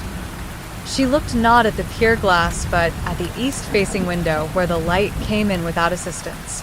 "The thing you want to remember," she added, "is that houses are liars when they love you. They will make you a version of what you're looking for and swear it's the only one." After she left, Elise made the mistake of asking, "What did she mean?" And then, because bravery is a tide, "What have you two been seeing?" They told her the safest version, the kind of account that can pass a council meeting. Damp air, old rooms, a piano that complained, music from wood and not from keys, the thread a silly charm, the photograph an old story that lived in boxes and not in glass. Elise listened like someone trying to hear a name called from another platform. She nodded and nodded again, and then she put her forehead briefly against the cool kitchen cupboard door and stayed there a long breath before remembering that cupboards cannot help you. "We're going to paint the dining room," she said at last, a treaty with the day. "We're going to make it ours." They painted. The color called bracken was still a liar, but it did something useful at dusk, turning the room into a place you could imagine telling a story in without admitting to its ending. The pianette minded its manners. The nursery kept its sheet. The mirror did not. At the hour when the light between trees is the same color as old pewter, the pier glass decided to widen. It did not alter its eyes. It altered its invitation. Standing at the top of the stairs, Nora felt the pull as a soft lengthening inside the chest, the way you lean toward music in another room before you've decided you like it. She did not go. She went to the landing instead and found Julian already there, holding himself at the angle of someone who intends not to move and knows he will fail. "We're steady," she said. "We're steady," he said, and then the house showed them what even steady things do when something counts them in. The silver brightened from within. The corridor behind them appeared in the glass, and behind that the suggestion of the salon, and inside that suggestion, placed neatly where it would live in a photograph, 2 boys. Not faces. Faces would have been a relief. Posture. The decisive set of one shoulder, the other's small tilt toward it. Hands joined exact. Between those hands the smallest, pale arc of a third, too short to hold fingers, just long enough to mark the point where grip becomes promise. It was wrong in a way that could still be explained. Light tricks, brain eagerness, the memory of the photograph stitched over a new image. It was also wrong in a way that entered the bones and asked to be named. "Tomorrow," Nora said, not looking away, "we go back to Lorna. We ask what happens when the mother forbids the mirror. We ask how to cover it so it cannot see us even if we see it."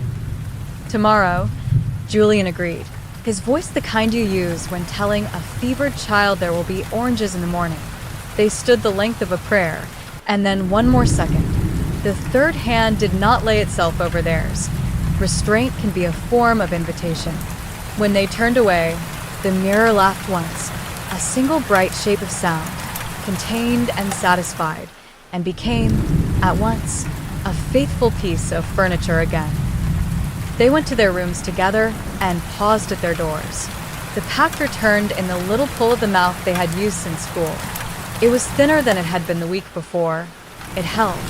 They slept the sleeps they had earned. Nora's was full of work, of ladders and paint trays and the righteous ache of tasks well done. Julian's was full of arithmetic and a chalk hook that refused to be anything but the number 3. The house slept, too, and did not. At just past 3 by a clock that had only recently decided it might keep honesty, water moved along the corridor runner in a line no wider than a shoelace, paused at the place where Nora's door would open, and then, against gravity and instruction, pulled itself into a bead and sat there, waiting, sure of being found. Chapter 7. The Rule of Thirds. Morning found the bead waiting.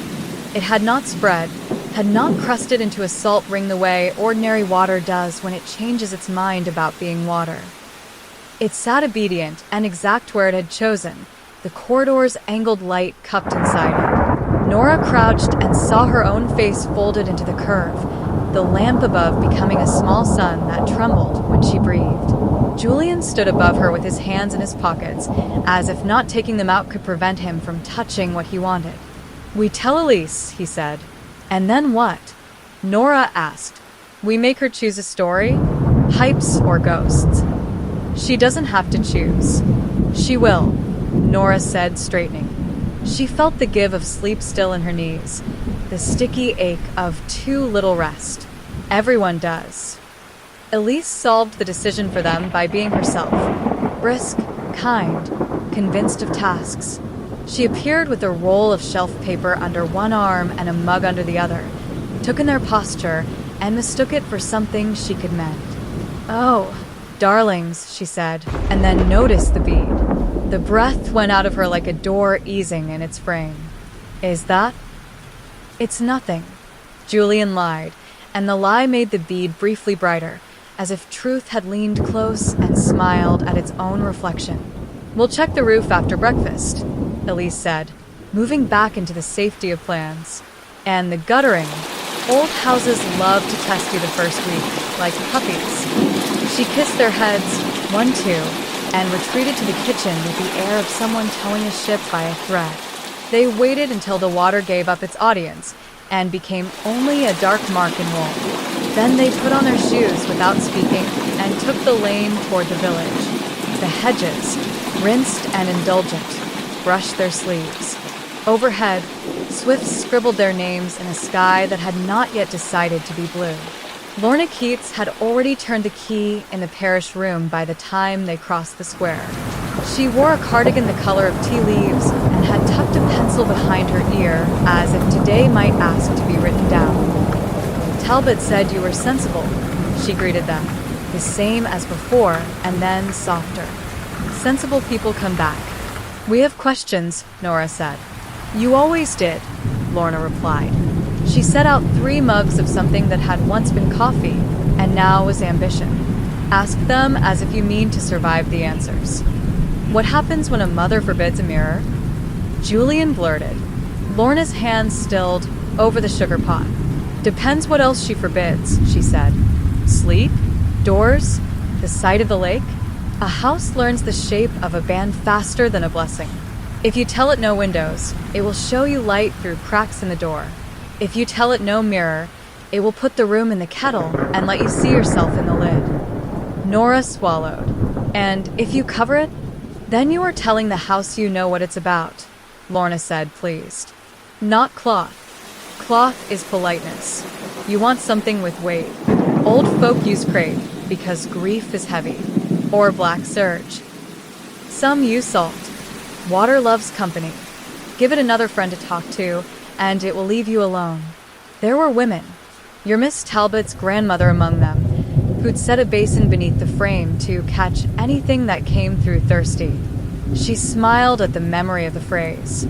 That one's theater, but theater can be a kind of truth. Julian leaned forward. And twins. Lorna's smile flickered.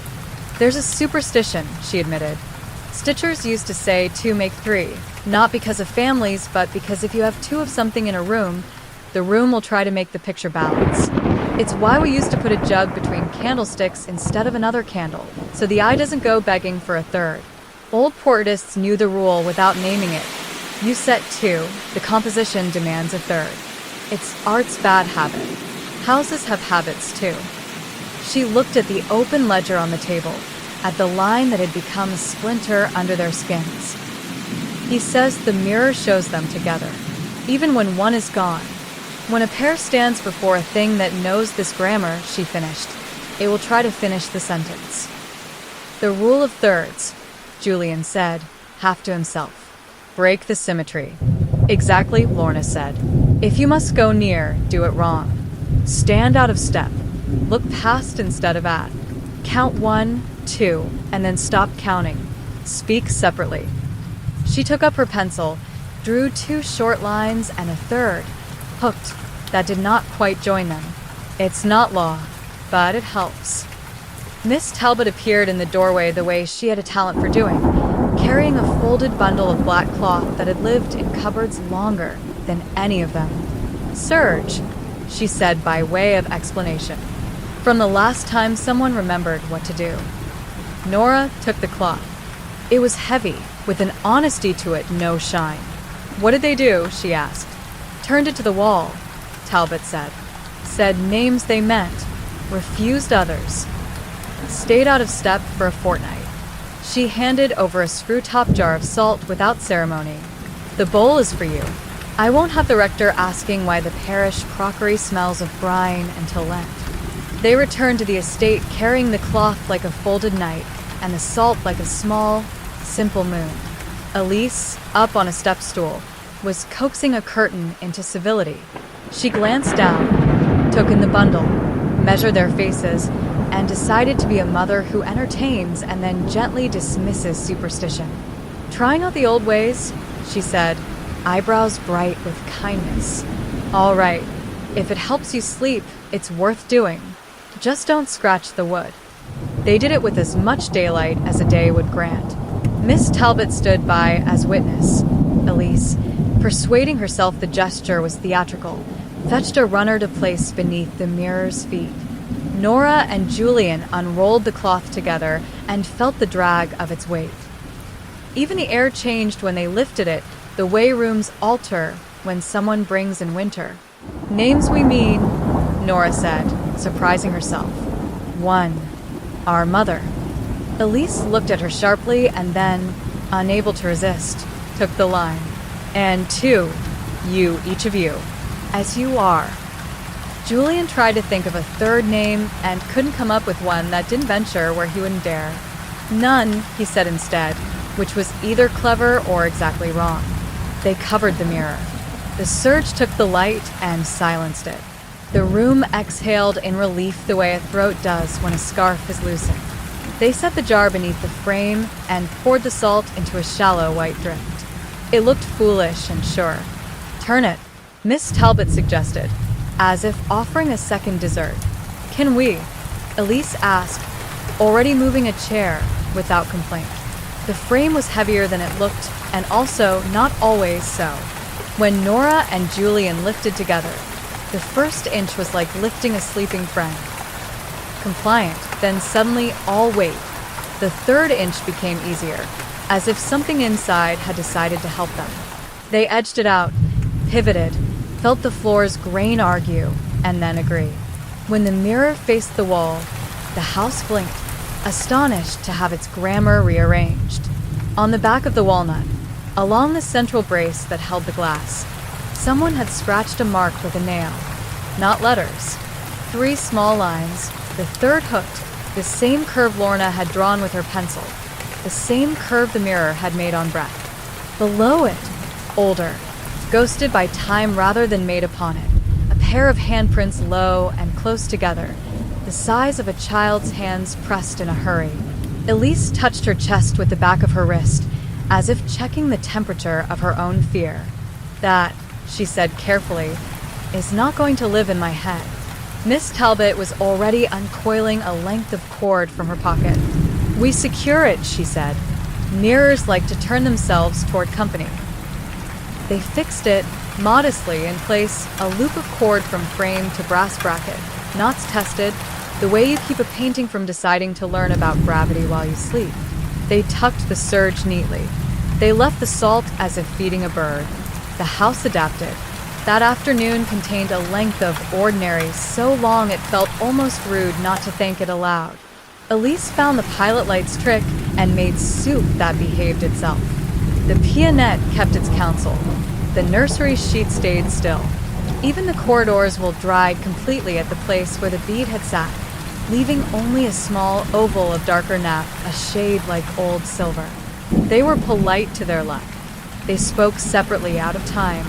Nora counted one when Julian counted two, and then said nothing where a third number belonged.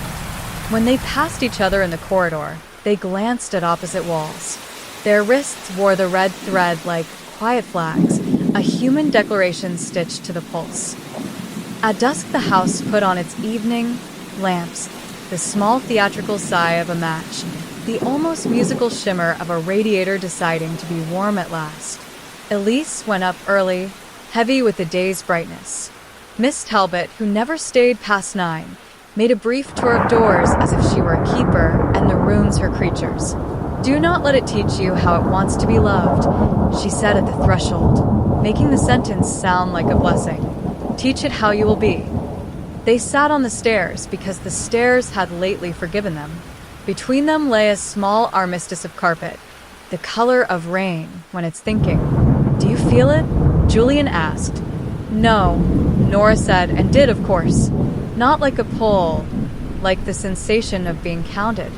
They went to their doors at the same moment and did the pact, half smiles that note the world and try to meet it. Nora slept until something woke her that was not a sound.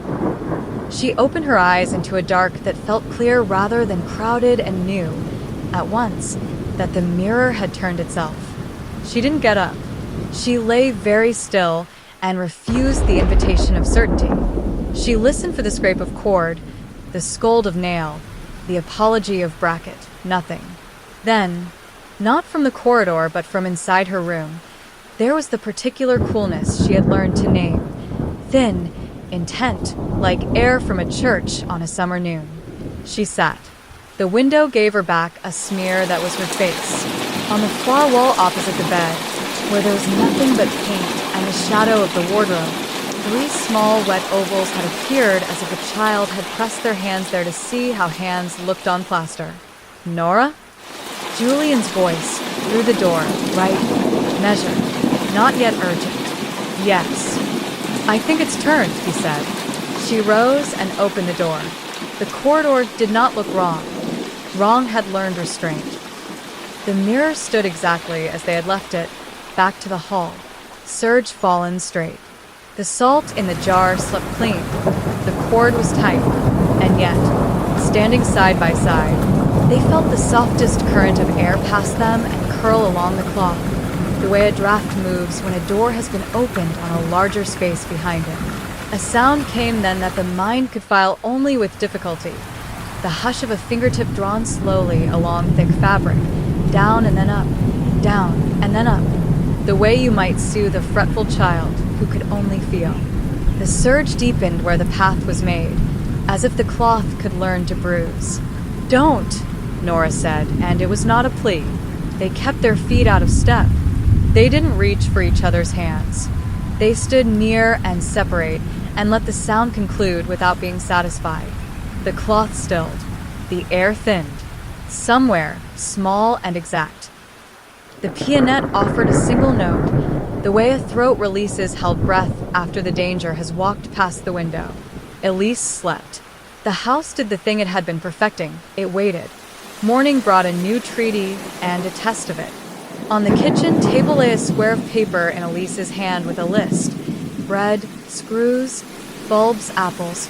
Please remind me to ask about the plumbing. Underneath, very small and written without meaning to claim the space, a third line. Who tied the knot last night? The jar on the mantel held the red thread in a new posture, looped once around the glass, then twice, the third loop incomplete, a small hooked crescent that had not found its end. "We didn't," Julian said, and hated the childishness of the sentence even as he spoke it. "I know," Elise said, not looking up. "I know when I haven't been here with you." She folded the paper in half with the neatness of someone trying to keep her world symmetrical. "Today we ask your Lorna how long a fortnight is supposed to last, and whether there's a grace period if you've already used up some of your courage." They took the lane again, the hedges not so indulgent now, the light more honest. Lorna listened the way she always did, and Talbot, who had no patience for theater when theater wasn't useful, fetched another length of surge, as if darkness could be doubled. 2 days, Lorna decided, with the authority of someone assigning prayer. 2 nights more where you do everything wrong on purpose. Then you make a right thing, together, that none of it can persuade you to unmake. The old people would say sing, or break a plate, or dance. She shrugged. "I say choose a thing that belongs only to you too. Not to the house, not to the mother, who loves you. A shape you invented the first time you were bored and no one was watching. Do that in front of it. Claim the grammar before it does." "What if it insists?" Julian asked, and his voice made the room seem smaller. "Then you insist better," Lorna said. "You count 1 and 2, and you stop. You say what you said the first night, and say it like you mean it. And you don't go to the water."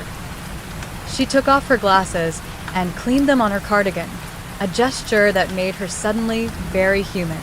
"If it asks you to fetch, don't fetch. If it asks you to follow, do not follow." They went home with a plan that felt more like courage than superstition. Afternoon turned itself over. The nursery kept its sheet, which had become an act of defiance rather than a drape. Elise measured skirting boards with a tailor's tape, as if length could be sewn. Miss Talbot took the kettle off the boil with the timing of a woman who had watched water for a living. Twilight arrived not as a color, but as a thought. Now, the twins stood in the corridor before the mirror that did and didn't face them. They didn't uncover it. They didn't turn it. They stood and did the thing that had indeed belonged to them since they were 5.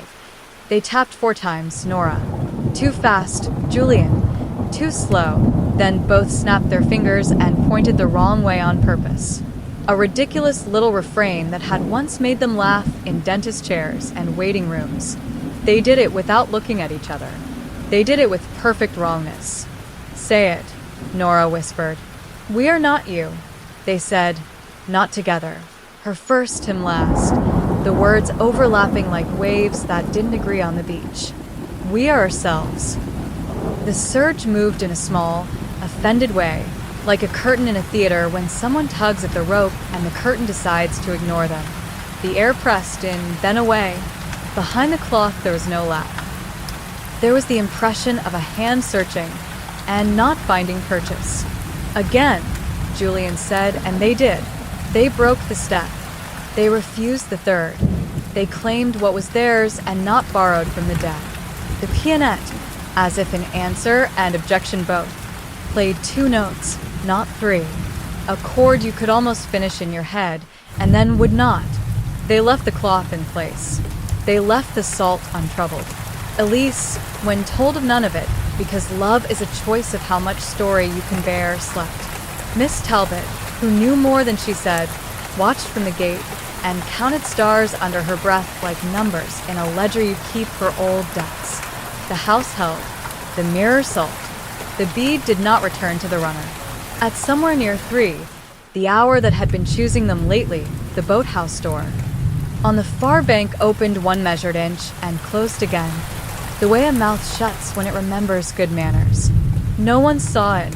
The water kept its face.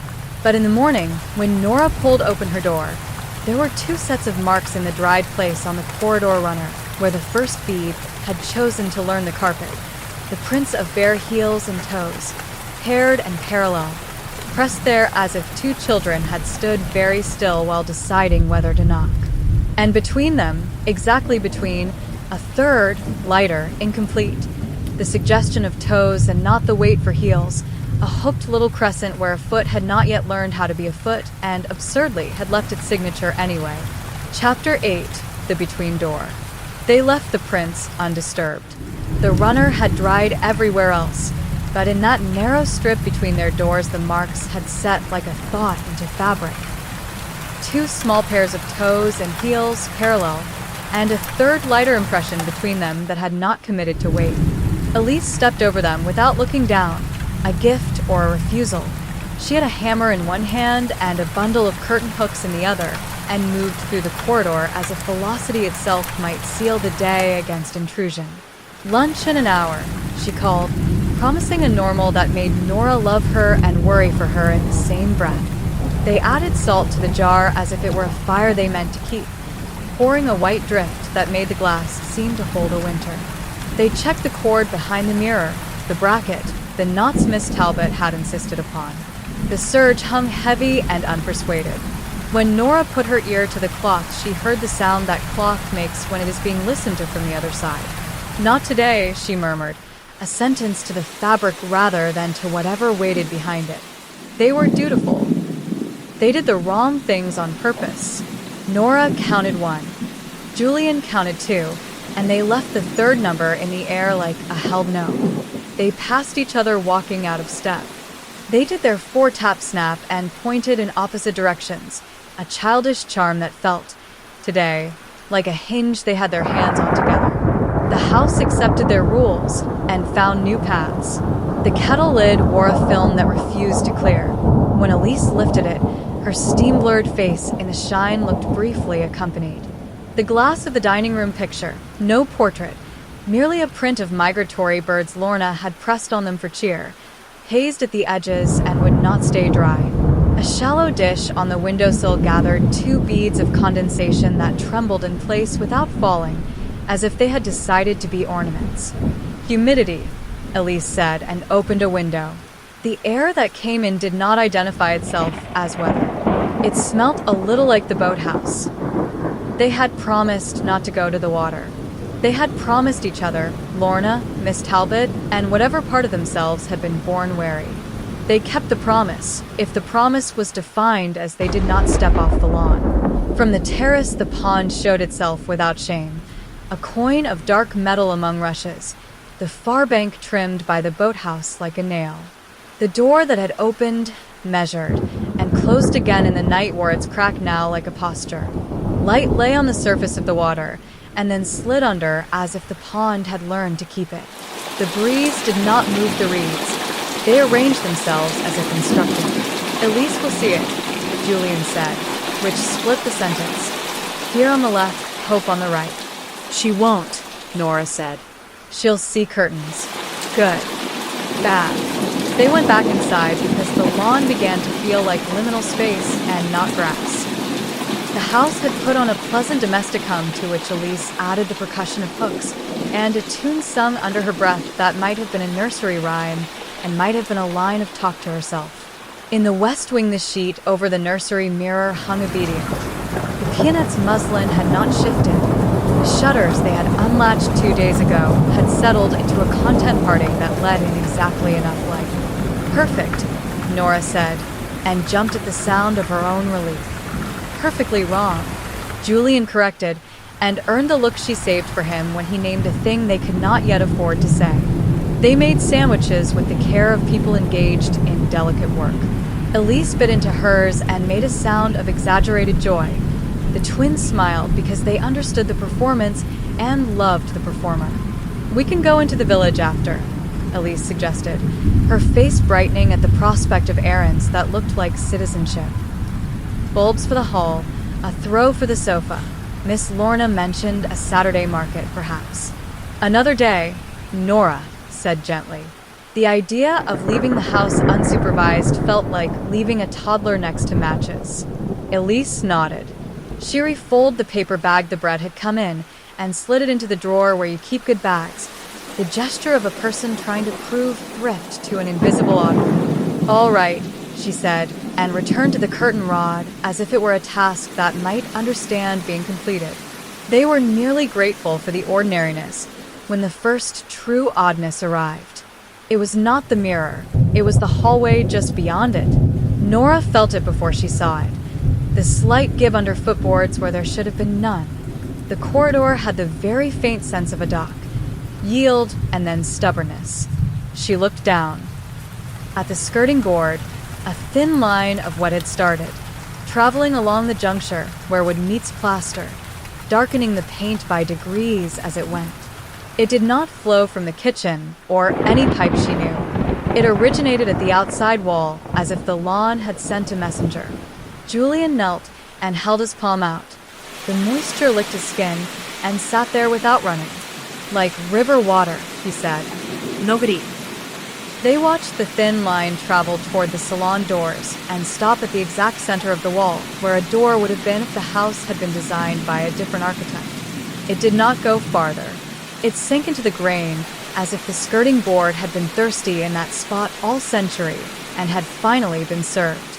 "Miss Talbot," Nora said, and stood so fast she banged her shoulder against the serge-covered frame. "Sorry," she told it, out of reflex.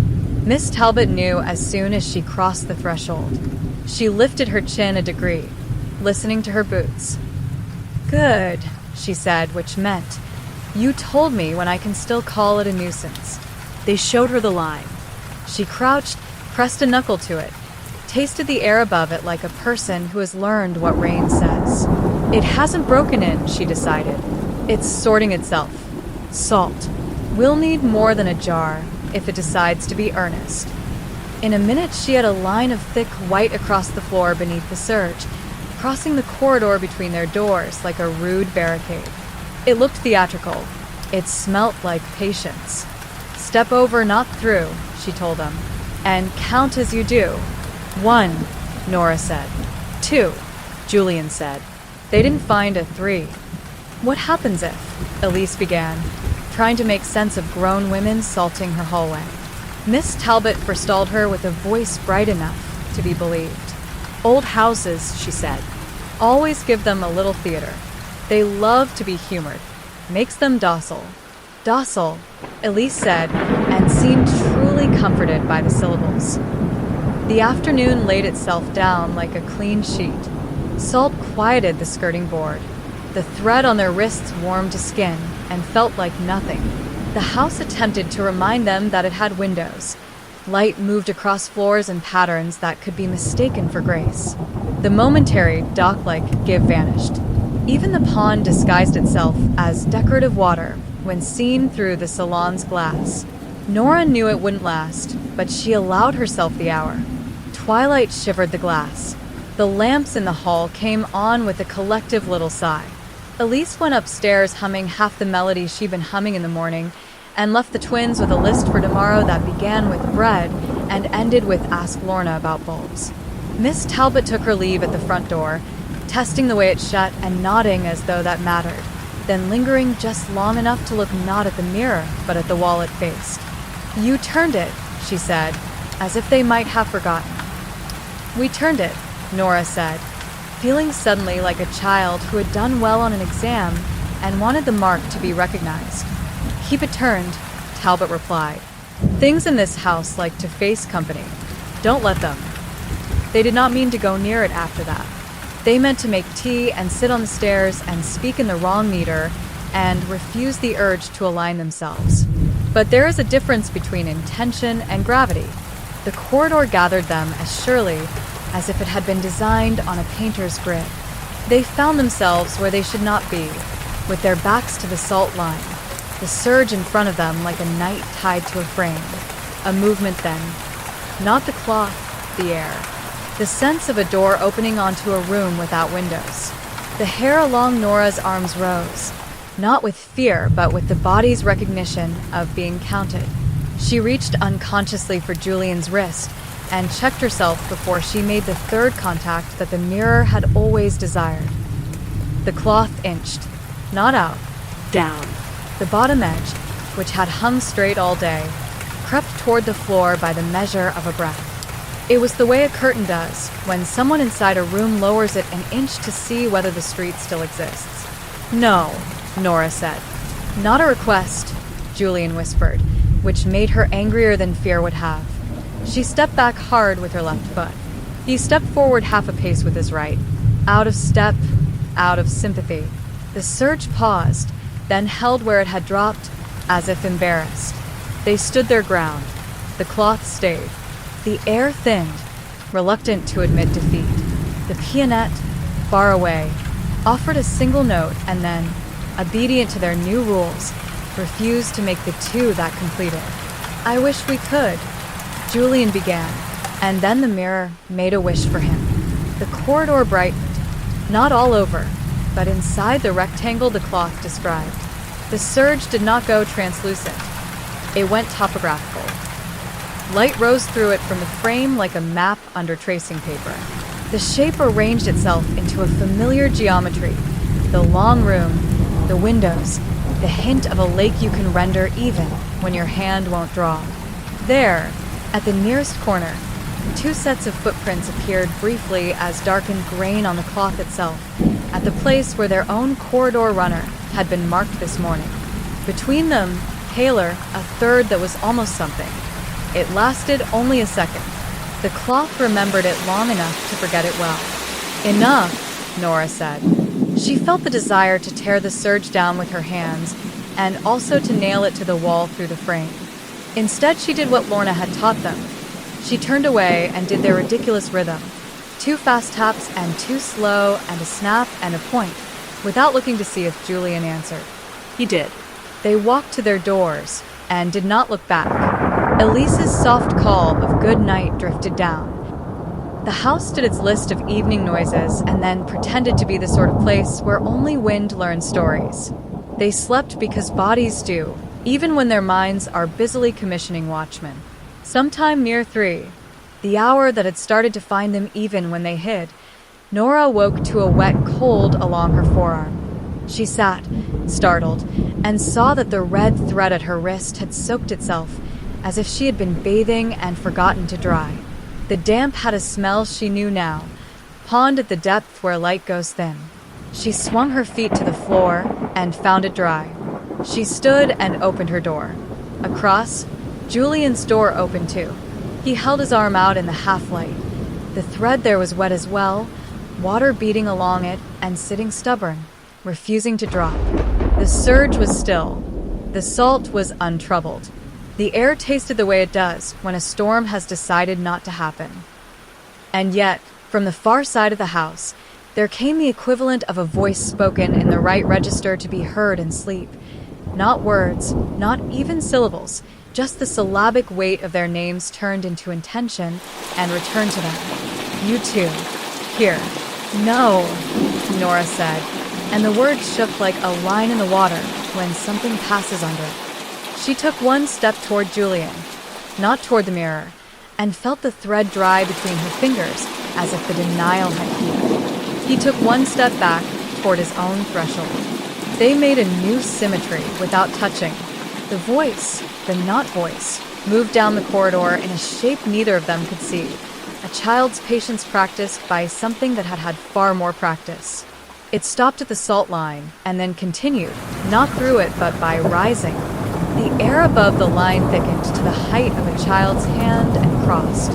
Talbot's right. Julian breathed. It minds what to decide. They did not decide to go to the west wing. The sensation decided for them by relocating there, the way a draft chooses a door. The pianette was patient. The muslin shroud lay as it had. When Nora lifted the fabric, the keys gleamed like a row of small teeth. A single damp fingerprint, too small to be either of theirs, had printed on middle C. She replaced the cloth. Standing straight felt like pointless politeness in a room that had no interest in posture. We should nail it, she said. We should nail everything. We should sing, Julian said, unexpected and right. Lorna said to make a shape that's ours. In the night? Yes. He began before he could think better of the tune, a song their father had played when they were so small that their memory has given it a gentleness it did not always have. It was nonsense and rhythm and clapping at first, the sort of chant you use when you're 5 and the pavement is with you. Nora felt something in her chest give, not in surrender but in agreement, and joined, not on the main beat but on the off. They sounded ridiculous and correct. The room arranged itself around the sound without deciding to like it. The single damp fingerprint dried while they sang. Morning found the salt line intact and the surge quiet. Elise announced bread and lamps, and if the market cooperated, daffodil bulbs for a spring she wanted to promise herself. She looked at their faces and did not ask the questions she had written and rewritten on paper she kept folded in the good bags drawer. They meant to go into the village together. The house amended the itinerary at the threshold. On the slate by the door, the one Elise had set out to keep lists on and tied with a string so chalk would never be lost, someone had written, in a rapid child's hand that refused neatness, 3. Then below it, 3 again. Then, a third time, the crooked curve they'd seen in breath on the mirror and scratched into the brace on the back of the frame and drawn by Lorna when she talked of composition. It was small, insistent, badly formed, like a voice trying to learn itself on paper. Elise laughed, because a person must. Julian, she scolded gently, and then saw his face and held the laugh as if catching a plate that had been dropped into her hands. Then who? Not who, Nora said. Her throat felt raw. What? They wiped the slate. They stepped into the day as if they had not learned the hour that claimed them. In the square, Lorna was laying a cloth over a table as if a sale would save a soul. Miss Talbot was buying onions as if onions were a strategy. They reported the night over tins of biscuits that claimed to be homemade. Good, Lorna said when they told her about the singing. It hates being made to learn new music. And the water? It will try to fetch, Lorna said. It will try to lead. It will try to borrow your manners and hand them back altered. It needs you both, and it needs you together, and it needs you not quite together. She looked at their wrists and nodded at the red. Keep those on. They look foolish, they're useful. Miss Talbot, who had no time left in life for romance unless it baked well, bought them an extra bag of salt without making comment about superstition. She touched Nora's shoulder briefly, a quiet check she would not have made in front of Elise, and said, "Keep it turned." They returned as the afternoon moved toward that color that looks like pewter and feels like forecast. The house held what it had learned. The cloth stayed heavy. The salt stayed dry. For a while, even the pond looked like landscape. Then evening made its choice. The salt line, though undisturbed, began to glitter at one small point, as if it had found starlight. The glitter condensed. A grain rose. Another followed. They drew together until a single wet bead sat on the white, perfect as a jewel. Nora lifted it on a fingernail and held it to the light. Inside the curve, the smallest, clearest world, she saw the corridor bent into a circle. In the circle, she saw 2 figures at a distance and a space between them that had shape and intention. She tipped her finger and the bead would not fall, not until she spoke out of turn. "We are not you," she said softly, alone, offbeat, before Julian could match her. It fell then, obedient to a rule that was not gravity's. They slept because bodies do. At 3, the clock's honesty a new and irritating fact. The boathouse door chose a different arrangement. This time it opened and did not close. No one saw it. The water held its face. The hedge folded itself into a shape that would not be noticed from an upstairs window. And in the morning, when Nora and Julian opened their doors, the runner bore the prints they had expected and feared. 2 small sets, parallel and patient, pressed into the place that drywall keeps impressions the longest. Between them, at last, the third had committed to wait. The toes were there, the ball of the foot, not the heel, not yet, as if it had raised itself on tiptoe to see better over the salt line. And on the surge, a handprint the size of a child's laid from the inside out. 5 neat ovals, pools spread visible in the cloth, at the exact place where their own hands would meet if they could not help themselves and reached. Chapter 9. The mouth of the lake. They did not touch the handprint. It lay on the surge like a pale bloom pressed from the other side.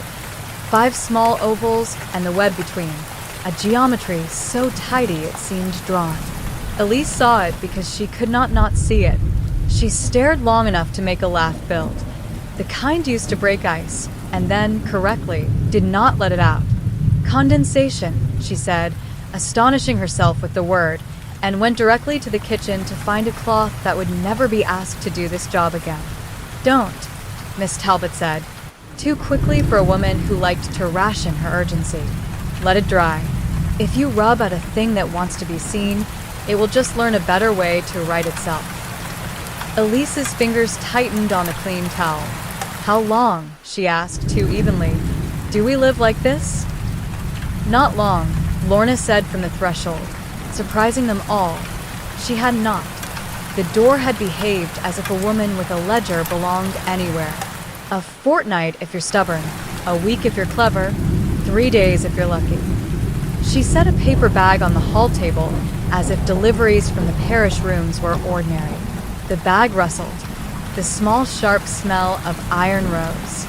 "Pins," she said, answering an unvoiced question, black-headed. "And this." She produced a coil of horsehair rope, mean and ugly, for tying a door that isn't. "There. Elise," Miss Talbot added, "we need you to be brave in a way that looks like you don't see." Can you do that? The mother made a face that belonged to a much younger woman, a small rebellion against being enlisted into magic. Then she nodded. "Yes," she said, because the only alternative was no, and that would have moved the world in a way she could not afford. She went to make tea, and if the boiled water made a sheen on the lid that looked like a third presence, she did not mention it. The twins took the rope. "What do we tie?" Nora asked. "The place the house wants to make into a door," Lorna said. "It will show you. A wet line, a smell, a thought." They did not have to look long. The skirting board at mid-wall, the one that had drunk pond water yesterday, had darkened again, a thin line tracing itself with the neatness of a drawing. It arced up, no wider than a child's finger, then down, like the top of a small doorway made for bodies that hadn't learned to stand tall.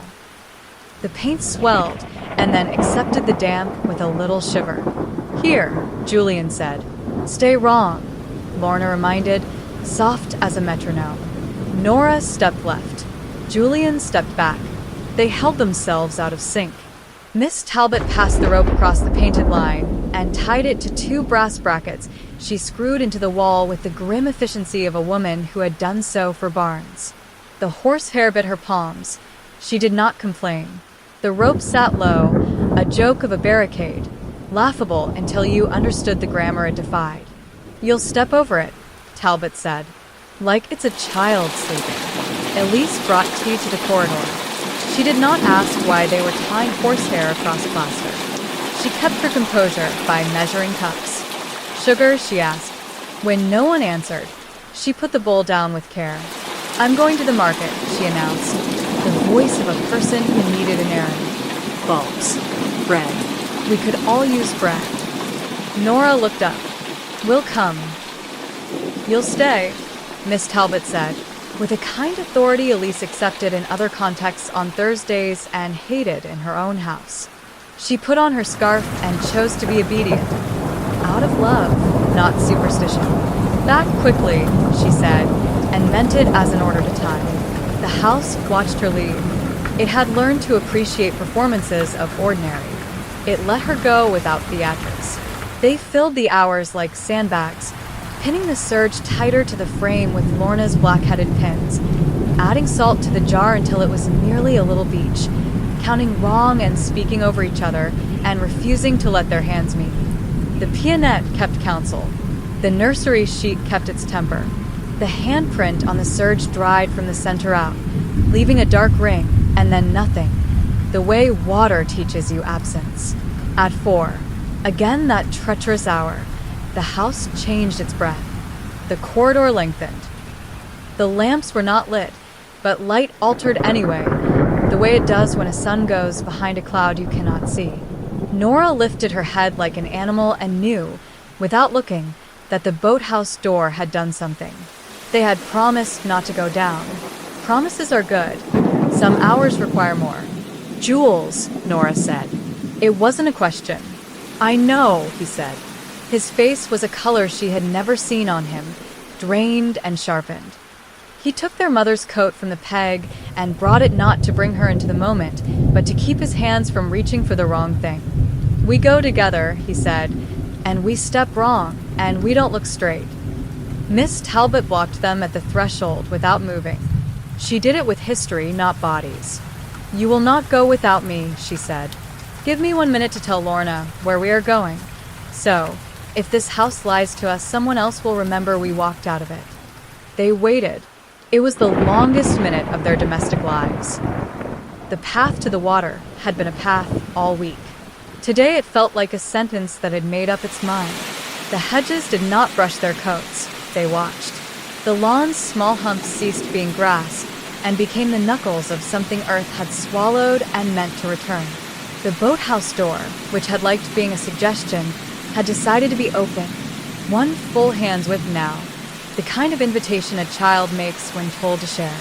Out of step, Nora said. They made their bodies wrong. Julian put his left foot on the flagged stone. Nora her right. They did not align at the threshold. Miss Talbot, unceremonious, kicked a wedge of branch into the space, so the door could not close without conversation. The smell inside was rope and oil and old wetwood drying itself. Light entered like a trespasser, slanting in and finding the dust without asking. The little lake breathed through the slats. Water showed between floorboards, a thin suggestion of the below. Something waited that was not a thing. At the far end, where you would expect an empty rack and the swollen shapes of oars, a piece of furniture leaned against the wall. A mirror, not as grand as the pier glass but cut from the same idea. Walnut frame, beveled edge. The lower third of its silver had been lost to black. It would not have been interesting in any other room. Here, it held the light like a held note. Of course, Miss Talbot said, and did not swear only because she was fond of these children. Of course there's another. The mirror did not show them as they stood. It showed them as it wished. The three of them aligned, shoulders even, hands meeting, a composition made obedient. Then, as if remembering its own rules, it added, between Nora and Julian, a pale third shape the height of a child who lifts their heels to make a mark. Nora shifted her weight deliberately. In the glass, after a lag, she stayed obedient. The mirror tried to keep the picture. Down, Julian said, and they both went to their knees. It was ugly and effective. The glass sulked. It had to give them their knees. They used the shame of awkwardness as a tool. What do you want? Nora asked. She did not address the mirror as a person. She directed the question into the boards, the rope, the small, idle water slapping wood. The boathouse answered with what it could, a rhythm. Plup, plup, plup. Not urgent. Patient. The sound of a child rehearsing knocking until mother says come. Fetch, Miss Talbot said. It wants to fetch. She went to the mirror and, without touching, examined the brackets that held it. Leave it, she decided. If there must be a door down here, let it be the one that tells us where it is. Better a tame devil than a trickster. Is it tame? Julian asked. It enjoys rules, she said. That's something. The water under the floor changed its thinking. It rose a fraction, no wave, no ripple. The boards dampened at the seams. From beneath, very small fingerprints printed a bar in the plank under Nora's palm. She lifted her hand as if she had been bitten. The marks lingered, the round of a pad, the suggestion of a whirl. Only an instant, and then pulled back as if a child had practiced restraint. Please, the boathouse said, in a language made of wood grain and light. It did not beg. It extended an offer. Finish the shape. No, Nora said, and felt the pleasure of choosing it. We are not you. We are ourselves. She did not wait for her brother. She said it early, wrong, alone, and in doing so owned the sentence. The water calmed. Somewhere in the estate a latch closed. The old mirror sighed, only would sigh so, and showed them, briefly, as they actually were, 3 awkward bodies kneeling on boards that had decided not to rot yet. Then it clouded from the bottom again, black rising like a tide. "Enough," Talbot said. "Out. Back. You bought time. Spend it upstairs." They reversed their steps because rituals are stairs and you fall when you skip. The lawn felt like a thing that loved them again, just for the length of the path. Elise's car turned in at the same moment. Her relief made the hedges seem warmer. She came out carrying a paper bag like a trophy. "Bulbs," she announced, genuinely triumphant. "We will have daffodils if it kills me." "Let it not," Lorna said, taking the bag to keep Elise's hands free of trembling. "Upstairs," she added to the twins. "And sing, if you can bear your own voices." They sang in the corridor because the house hated being taught music it hadn't chosen. They did the wrong steps and the taps and the point. The surge lay obedient. The salt line glittered only as salt does. They ate bread with too much butter and pretended the fat protected them. Dusk made the mirror a wall, and the wall a mirror. Elise kissed them absent-mindedly and fell into sleep as if it were a well.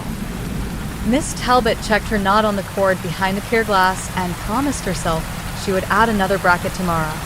Lorna made tea and forgot to drink it. She sat, uncharacteristically, with the cup cooling in both hands like a prayer bowl. The house prepared its 3 o'clock. They did not. They were ready in the wrong ways. Nora woke to the presence before the clock remembered its honesty. Cool skin on forearm, thread damp, tongue tasting iron. She placed her hand on her chest, felt her own heartbeat answer the rhythm from below. Clup, clup, clup. A dock in the dark. She stood and opened her door. Julian stood at his, wrong-footed on purpose, pale and awake. Between them, on the runner, the 3rd set of little feet had finally learned heels. The prints that had been tiptoe in the morning were now committed. Weight was a lesson that had been mastered in a day. The surge was still, but the sound of a palm moving over fabric, down, up, spoke privately through the weave. They did not uncover the mirror. They did not look at it.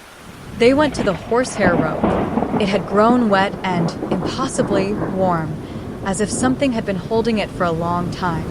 Nora touched the knot with 2 fingers and knew, the way you know rain, that the house had grown a door there, and that if they did not name it the lake wood. The rope throbbed once, faintly, in her hand. "Say it," Julian whispered. "Early." "We are not you," Nora said, before the house could ask. "We are ourselves." The rope cooled in her fingers. The surge quieted. The water under the floorboards far away adjusted its breathing. They slept, or said they did, the sort of doze that collects only at the edges and runs off the center. The morning noticed them with a thin light, the kind that makes old handprints on plaster look like logs. Elise had made a list on the hall slate and then erased it and then made it again. The chalk dust on her fingers was the first thing Nora saw clearly. "Today," Elise said, "reset bulbs." There was sense in it. Holes in earth, a future you could put by hand into the ground. They went to the lawn with trowels and a paper sack of points that looked like sleeping birds. Lorna stayed in the kitchen, running a finger along the lip of a cup as if testing pitch. Miss Talbot stood at the gate with the posture of a person who would take on a fox if it tried the hedge. They dug. The ground gave. They knelt and planted and covered and patted flat. The rhythm, the rightness, should have held them. It did, for a while, long enough to make Nora think of springs that hadn't happened yet, and of children who would run under windows without counting. Julian pressed a bulb too deep and then corrected. He liked the neatness of the fix. The lake did not shiver.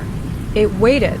Around noon, a thin shout of gulls passed and changed nothing. At 1, the clock in the salon offered, of its own accord, an honest 12. At 2, the light soured a fraction. At 3, nothing moved. It was worse than the knocks and the notes and the prints. It was a held breath. The silence in the house turned crisp, the way ice gets a skin. The surge did not shift. The salt did not glitter. The rope was cold and dry. The twins met at the corridor without meaning to and felt, for the first time since the mirror had laughed, the absence of its attention as a kind of grief. Maybe, Nora began and stopped. It wasn't hope. It was the dangerous mood that comes when a storm goes off to ruin someone else's afternoon and leaves you with sunlight and the taste of thunder. They dared 2 hours of ordinary. Elise laid out seed catalogs like a deck of tarot that only told happy stories. Lorna left biscuits that insisted they were homemade. Miss Talbot mended the finger of her glove with thread the color of rain and said nothing about rope or doors. At dusk, the house showed them what it had saved. The pianette played one note only middle C, held longer than a pianette can hold it, and under it the lake added a quiet second, not in pitch, in timing. Pluck. Then, from the boathouse, faint as thought, came a third, the soft, regular slide of a door moving against warped wood and deciding to stay open. Nora went to the stair and gripped the newel. Julian stood halfway down the hall, wrong-footed. He forced himself to look at the wainscot rather than the surge. Elise paused with a tea towel in her hand and said, "No," into the air, and the word had become a spell even in her mouth. The smell arrived last. Not rot, spring water, dark clean, the odor of something under light. It moved along the corridor and found the place where the rope had been tied. The knot remembered a hand around it. The rope pulled once, decisively, and went slack. Miss Talbot was already moving. "Back," she said, and held them like a gatepost holds sheep while the farmer decides which field. "We've made it come by house rules. We do not go by the lakes." The mirror, facing the wall, behaved. The cloth hid the light. The salt was a small white island pretending to be a joke. Nothing showed them a picture. Perhaps that was why they saw the other thing. Under the surge, the outline of a child's head pressed from the inside, brief as a pillow impression, and gone. Lorna arrived as if the house had sent for her.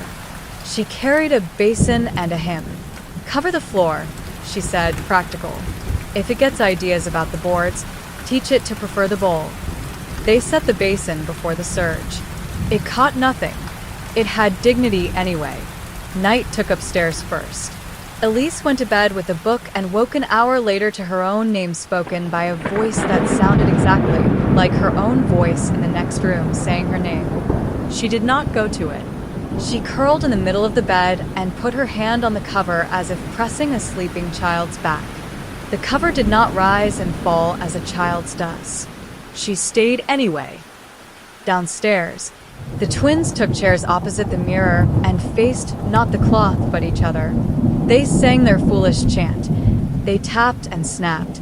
They refused the third.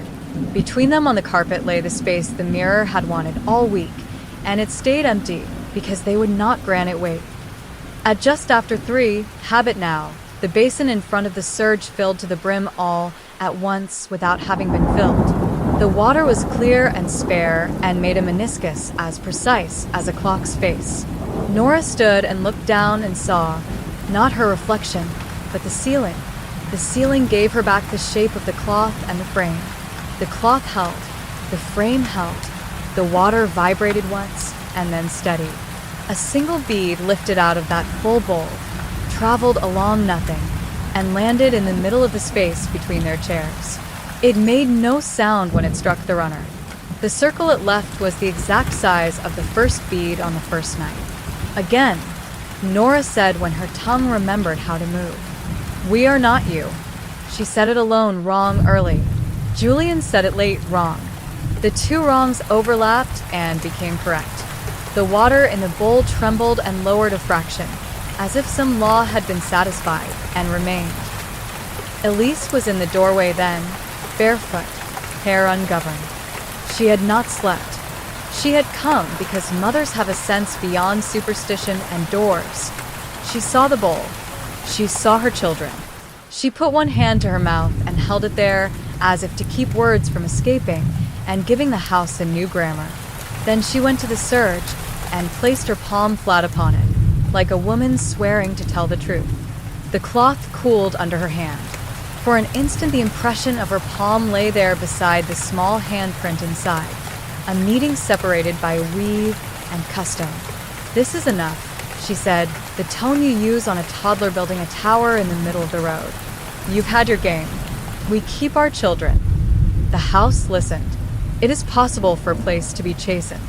The bowl's surface accepted a small ripple and then lay as clear and undecorated as glass on a winter day. "Bed," Miss Talbot said softly. "Kind, not commander. All of you. The house will hold this hour. Let it do the work for once." They went because bodies will plot against terror if given the chance. The house kept the 3 o'clock quiet like a vow. Dawn found the boathouse door shut, the lake aflame, the hedges green and bored. The handprint on the cloth had faded fully. A smudge of salt marked the rope where it had once been wet. Elise made coffee and did not comment on the way the kettle showed her 2 faces for a breath only and then remembered how to behave. Lorna took the bowl and tipped the water into the sink and withheld the thought that she might be pouring a portion of the pond back into the pipes. Miss Talbot looked at the bracket behind the pier glass and set a second one without asking permission from the wood. They were almost allowed a morning. Then came the small, banal deceit that houses excel at. On the hall slate, under Elise's new list, bread, bulbs, screws. In a child's eager hand, TODAY, each letter slightly wrong, edges crooked, the a small hook. Beneath it, COME. The letters were wet, though no one had written them with water.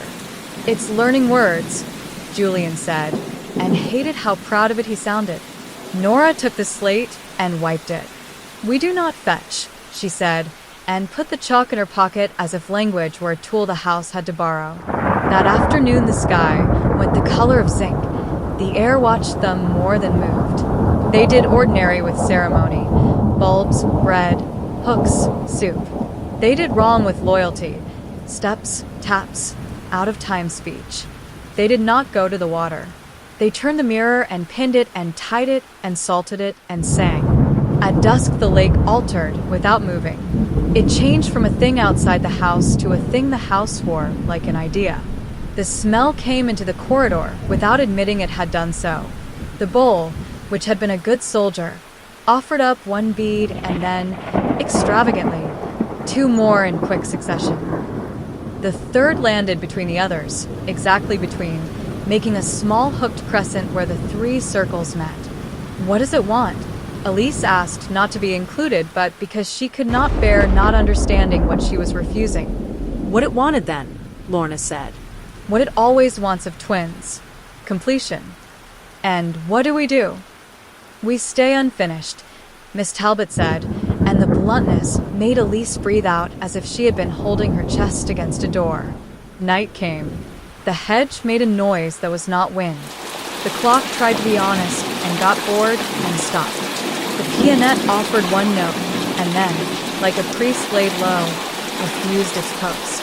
The bowl filled and did not spill. The surge cooled and stayed. The rope lay slack and dry. At 3, nothing asked. That was the worst and the best. They slept because even vigilance has to blink. The house changed 1 thing while they did. In the morning, the rope they had tied across the painted door that wasn't a door had been retied. A new knot, small and neat, the kind a child ties when they have learned to make loops and are proud of getting the ears even. It had been tied from the other side. Nora put her finger to it and felt not wet, not warmth, just decision. Julian leaned close, the way you do when you consider a word you're not sure you know, and laughed once without meaning to. "It wants polite," he said. "We will not give it polite," Nora replied, and for the first time, instead of fear, she felt a clarity that was almost joy.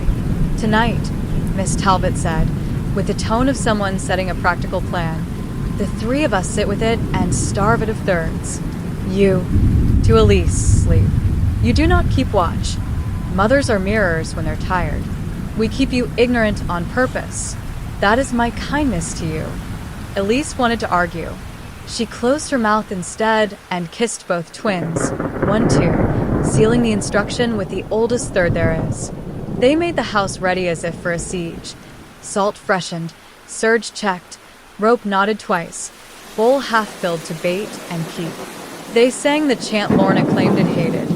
They did the steps it could not complete. They loved each other in the wrong meter, on purpose. Dusk is a door. They did not let it be. Night is a mirror. They kept it turned. 3 o'clock is a habit. They broke it by staying awake and giving it nothing to wake to.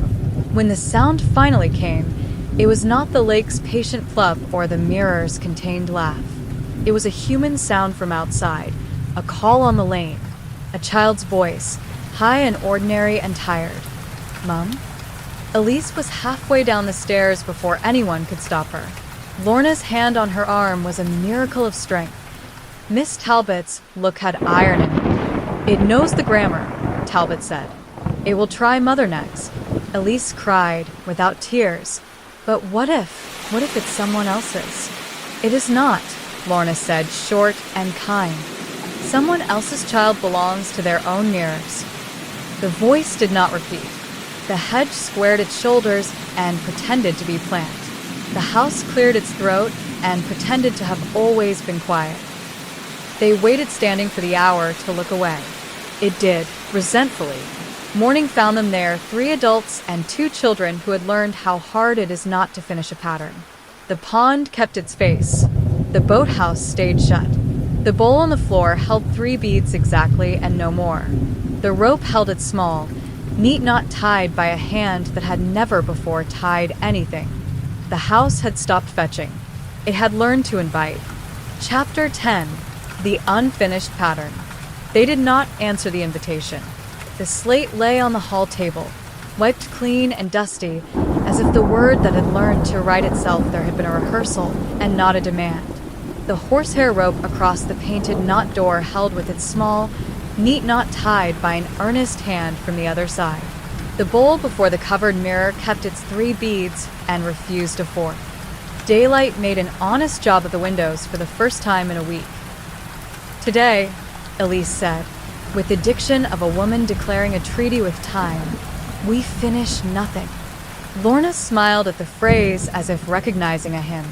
Miss Talbot nodded once, a general approving a soldier's choice. The twins understood without looking at each other. Their wrists still wore the red thread. Their steps still refused each other by half a beat. They had learned to love in the wrong meter. They set their plan out on the dining table the way you lay a feast. The coil of horsehair rope, the jar of salt, the heavy fold of black serge, the ledger that remembered other hands, the photograph in its sleeve where the mirror had once put a third between 2. Elise added 3 daffodil bulbs in a paper sack, points blunt, skins papery. For spring, she said.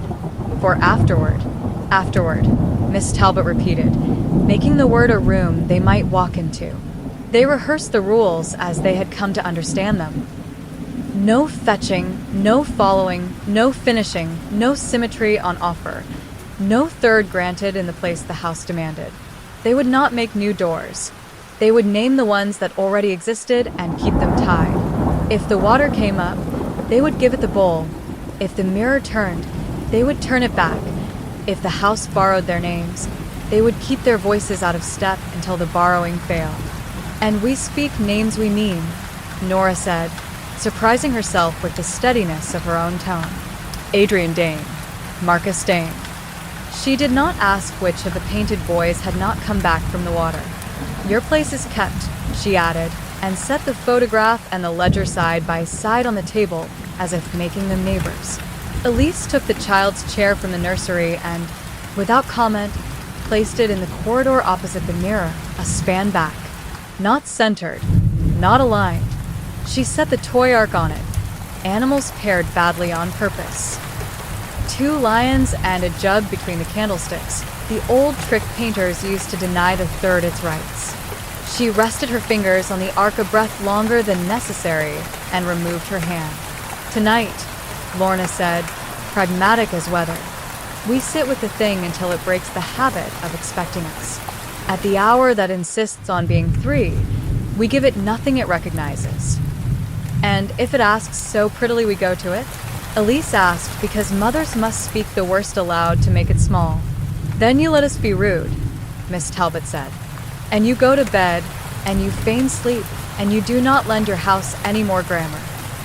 They made soup and did not attempt stories. They moved the bowl to where Lorna said the floor was thickest. They salted the skirting board where the line had learned to travel. They checked the cord behind the mirror and added a second bracket. Talbot tightened both until they had told her it had had enough. They pinned the serge tighter with black-headed pins. In the cloth's weave, faint bruises showed where small hands had pressed, map of a want that had not understood what to ask for. The peonette held its breath. The nursery sheet stirred once, the kind of stirring fabric does when air thinks of moving and then loses interest. Afternoon behaved. Dusk minded itself. Even the pond, visible between the trunks, lay as flat and inadmissible as a polished coin. The boathouse door wore its shyness, like virtue. Good, Lorna said, satisfied by the lack. Now we begin not to oblige it.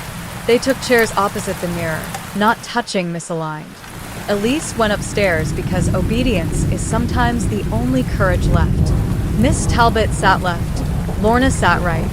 Nora stood a half step out of tempo near the salt line, and Julian took the position the house had always wanted for a third, and left it empty by standing a foot to one side. They sang softly wrong. 2 fast taps, too slow, the snap, the point, not at each other. Nora said 1, late. Julian said 2, early.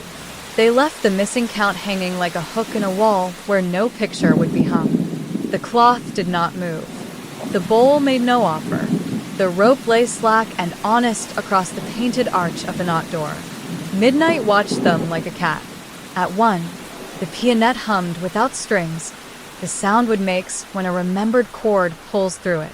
At 2, the hall's lamps went briefly brighter, then remembered what house they belonged to and softened.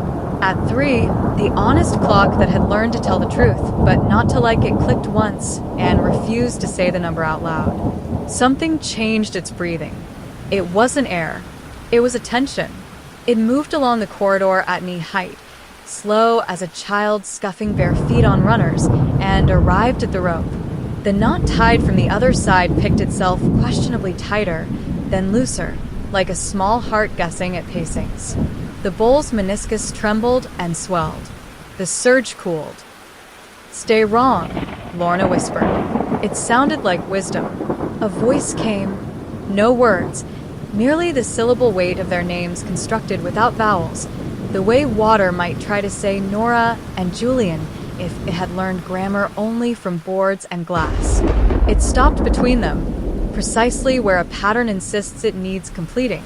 Nora felt the pulled-away skin feels a hand that hasn't yet touched it. She took a half step left. Julian took a half step back. They left the space the house had measured empty and whole. "We are not you," Nora said, first wrong alone. "We are ourselves." The bowl did a strange courtesy then. It lowered a fraction, as if bowing to a rule it had been forced to memorize. The surge inched, not out, not down, but in, as if the cloth itself had learned to breathe. A pressure passed from frame to fabric, the impression of a forehead laid there a second, and then a second more, as if a child had made meaning of leave and found reassurance in the refusal. Miss Talbot, who had raised animals and watched them die, put both her palms flat against the cloth, not to welcome, not to push away, simply to meet. She spoke to the wood. "That's enough," she told it. "Enough is the edge you get." The house listened. It had learned, reluctantly, that these people brought edges with them. The bowl's surface calmed. The rope cooled. The knot settled. The peonette allowed itself one note, and then practiced silence. "Now," Lorna said, and placed the 3 bulbs in Nora's hand. "Choose where you plant. Not the lake. Not the door. Choose a threshold you mean to cross for years." Nora went to the place where the corridor turned to the salon, the spot where they had looped the red thread across the handles on the first night to keep a mouth from learning to speak. She knelt. The boards here had loosened a fraction over a century of furniture and grief. She set one bulb under the lip of the first plank. Pressing soil, she'd carried up from the garden into the seam until the point held against wood. She set the second under the next board. She rested the third on the surface, visible, indecorous, between the two. "This is the only third you get," she said, quietly, to whatever listened. "Not between us. Between seasons." Julian untied the red thread from his wrist and laid it gently over the visible bulb. A loop, and a knot imperfect on purpose. Elise, who had said she would not come down, came halfway, barefoot, and stopped where the stairs ended, because mothers know where to stand when children make new rules. "After," she said again, and the word made a place in the air. Salt circled the planted threshold. Lorna poured the bowl into a tin measure and then into the soil, not all of it, just enough that the house would no water given is not water demanded. The rest she carried to the sink because some parts of a lake belong in pipes and some do not. They waited on the floor, backs against walls, willing the hour pass. The mirror did not laugh. It did not show. It kept its claw. It kept the impression of a small hand the way cloth remembers pressure until it doesn't. The rope across the knot door dried. The knot remained a child's neatness. When morning came, it arrived as if someone had negotiated for light on their behalf. The hedges were hedges again. The boathouse door wore its seam correctly. The pond pretended to be pictured on a tray. Elise made coffee and looked at her children and allowed herself to see the way she always had. One there, the space between them theirs. She refused to inventory them against a third.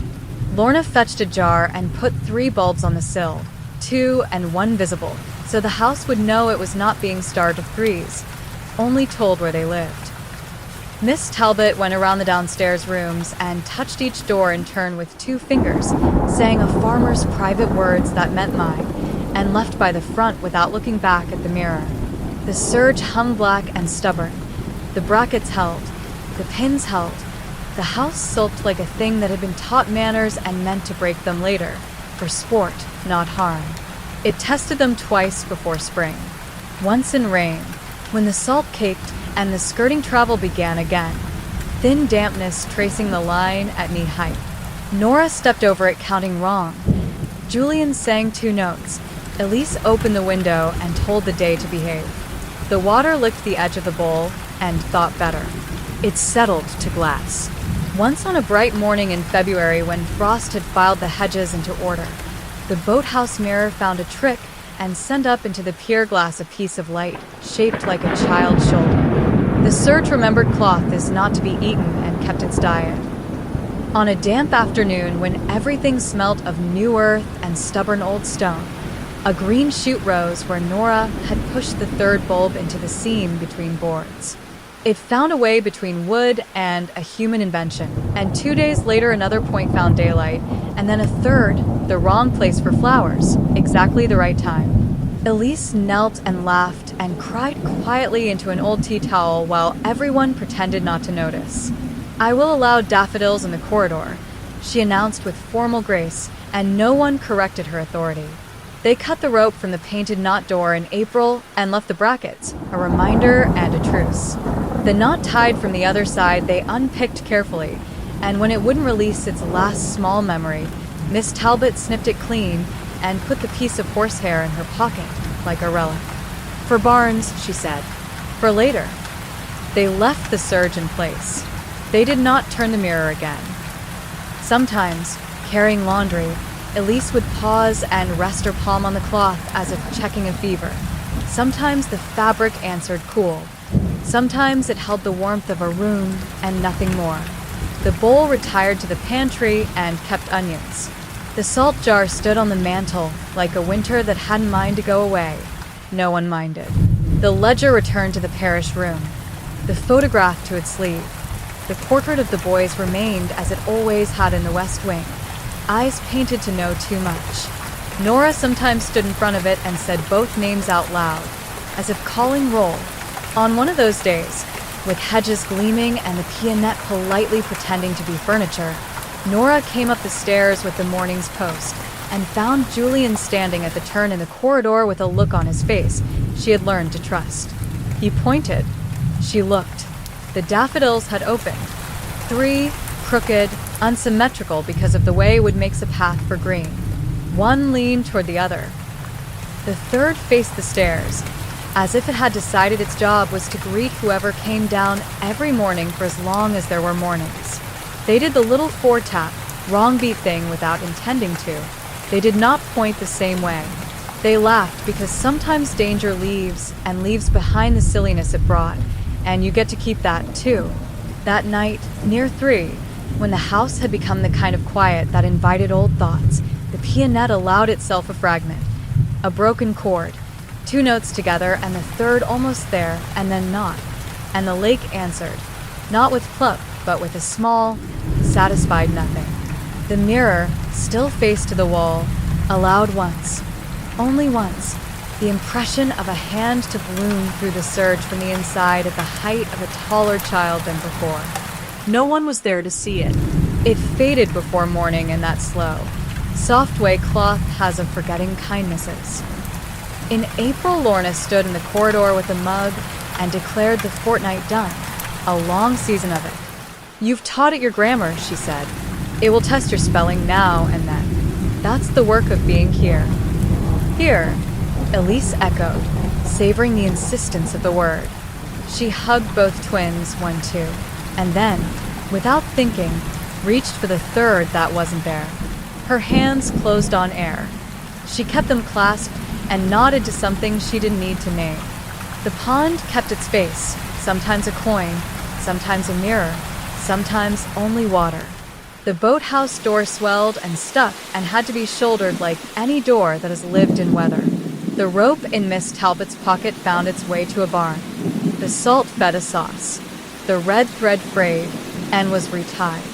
The daffodils browned and were cut and returned underground and made a promise without using words. Sometimes, when dusk makes the corridor the color of pewter and the house thinks of trying an old joke, Nora and Julian will pause at opposite walls and count badly on purpose and grin like conspirators.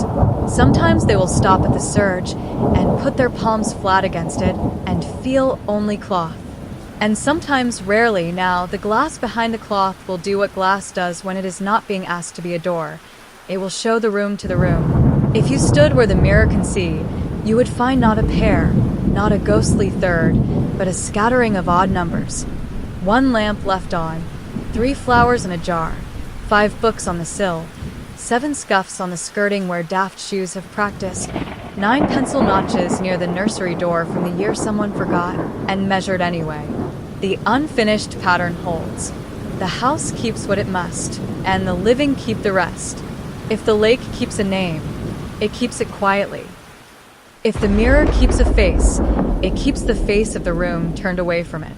On certain spring mornings, when the light is thin and exact, you can see 2 teenagers cross the corridor out of step, laughing, each offering the other a hand and then, politely, beautifully, not taking it until both have decided to do so for their own reasons. They are not it. They are themselves. And the house, new grammar in its bones, lets them be.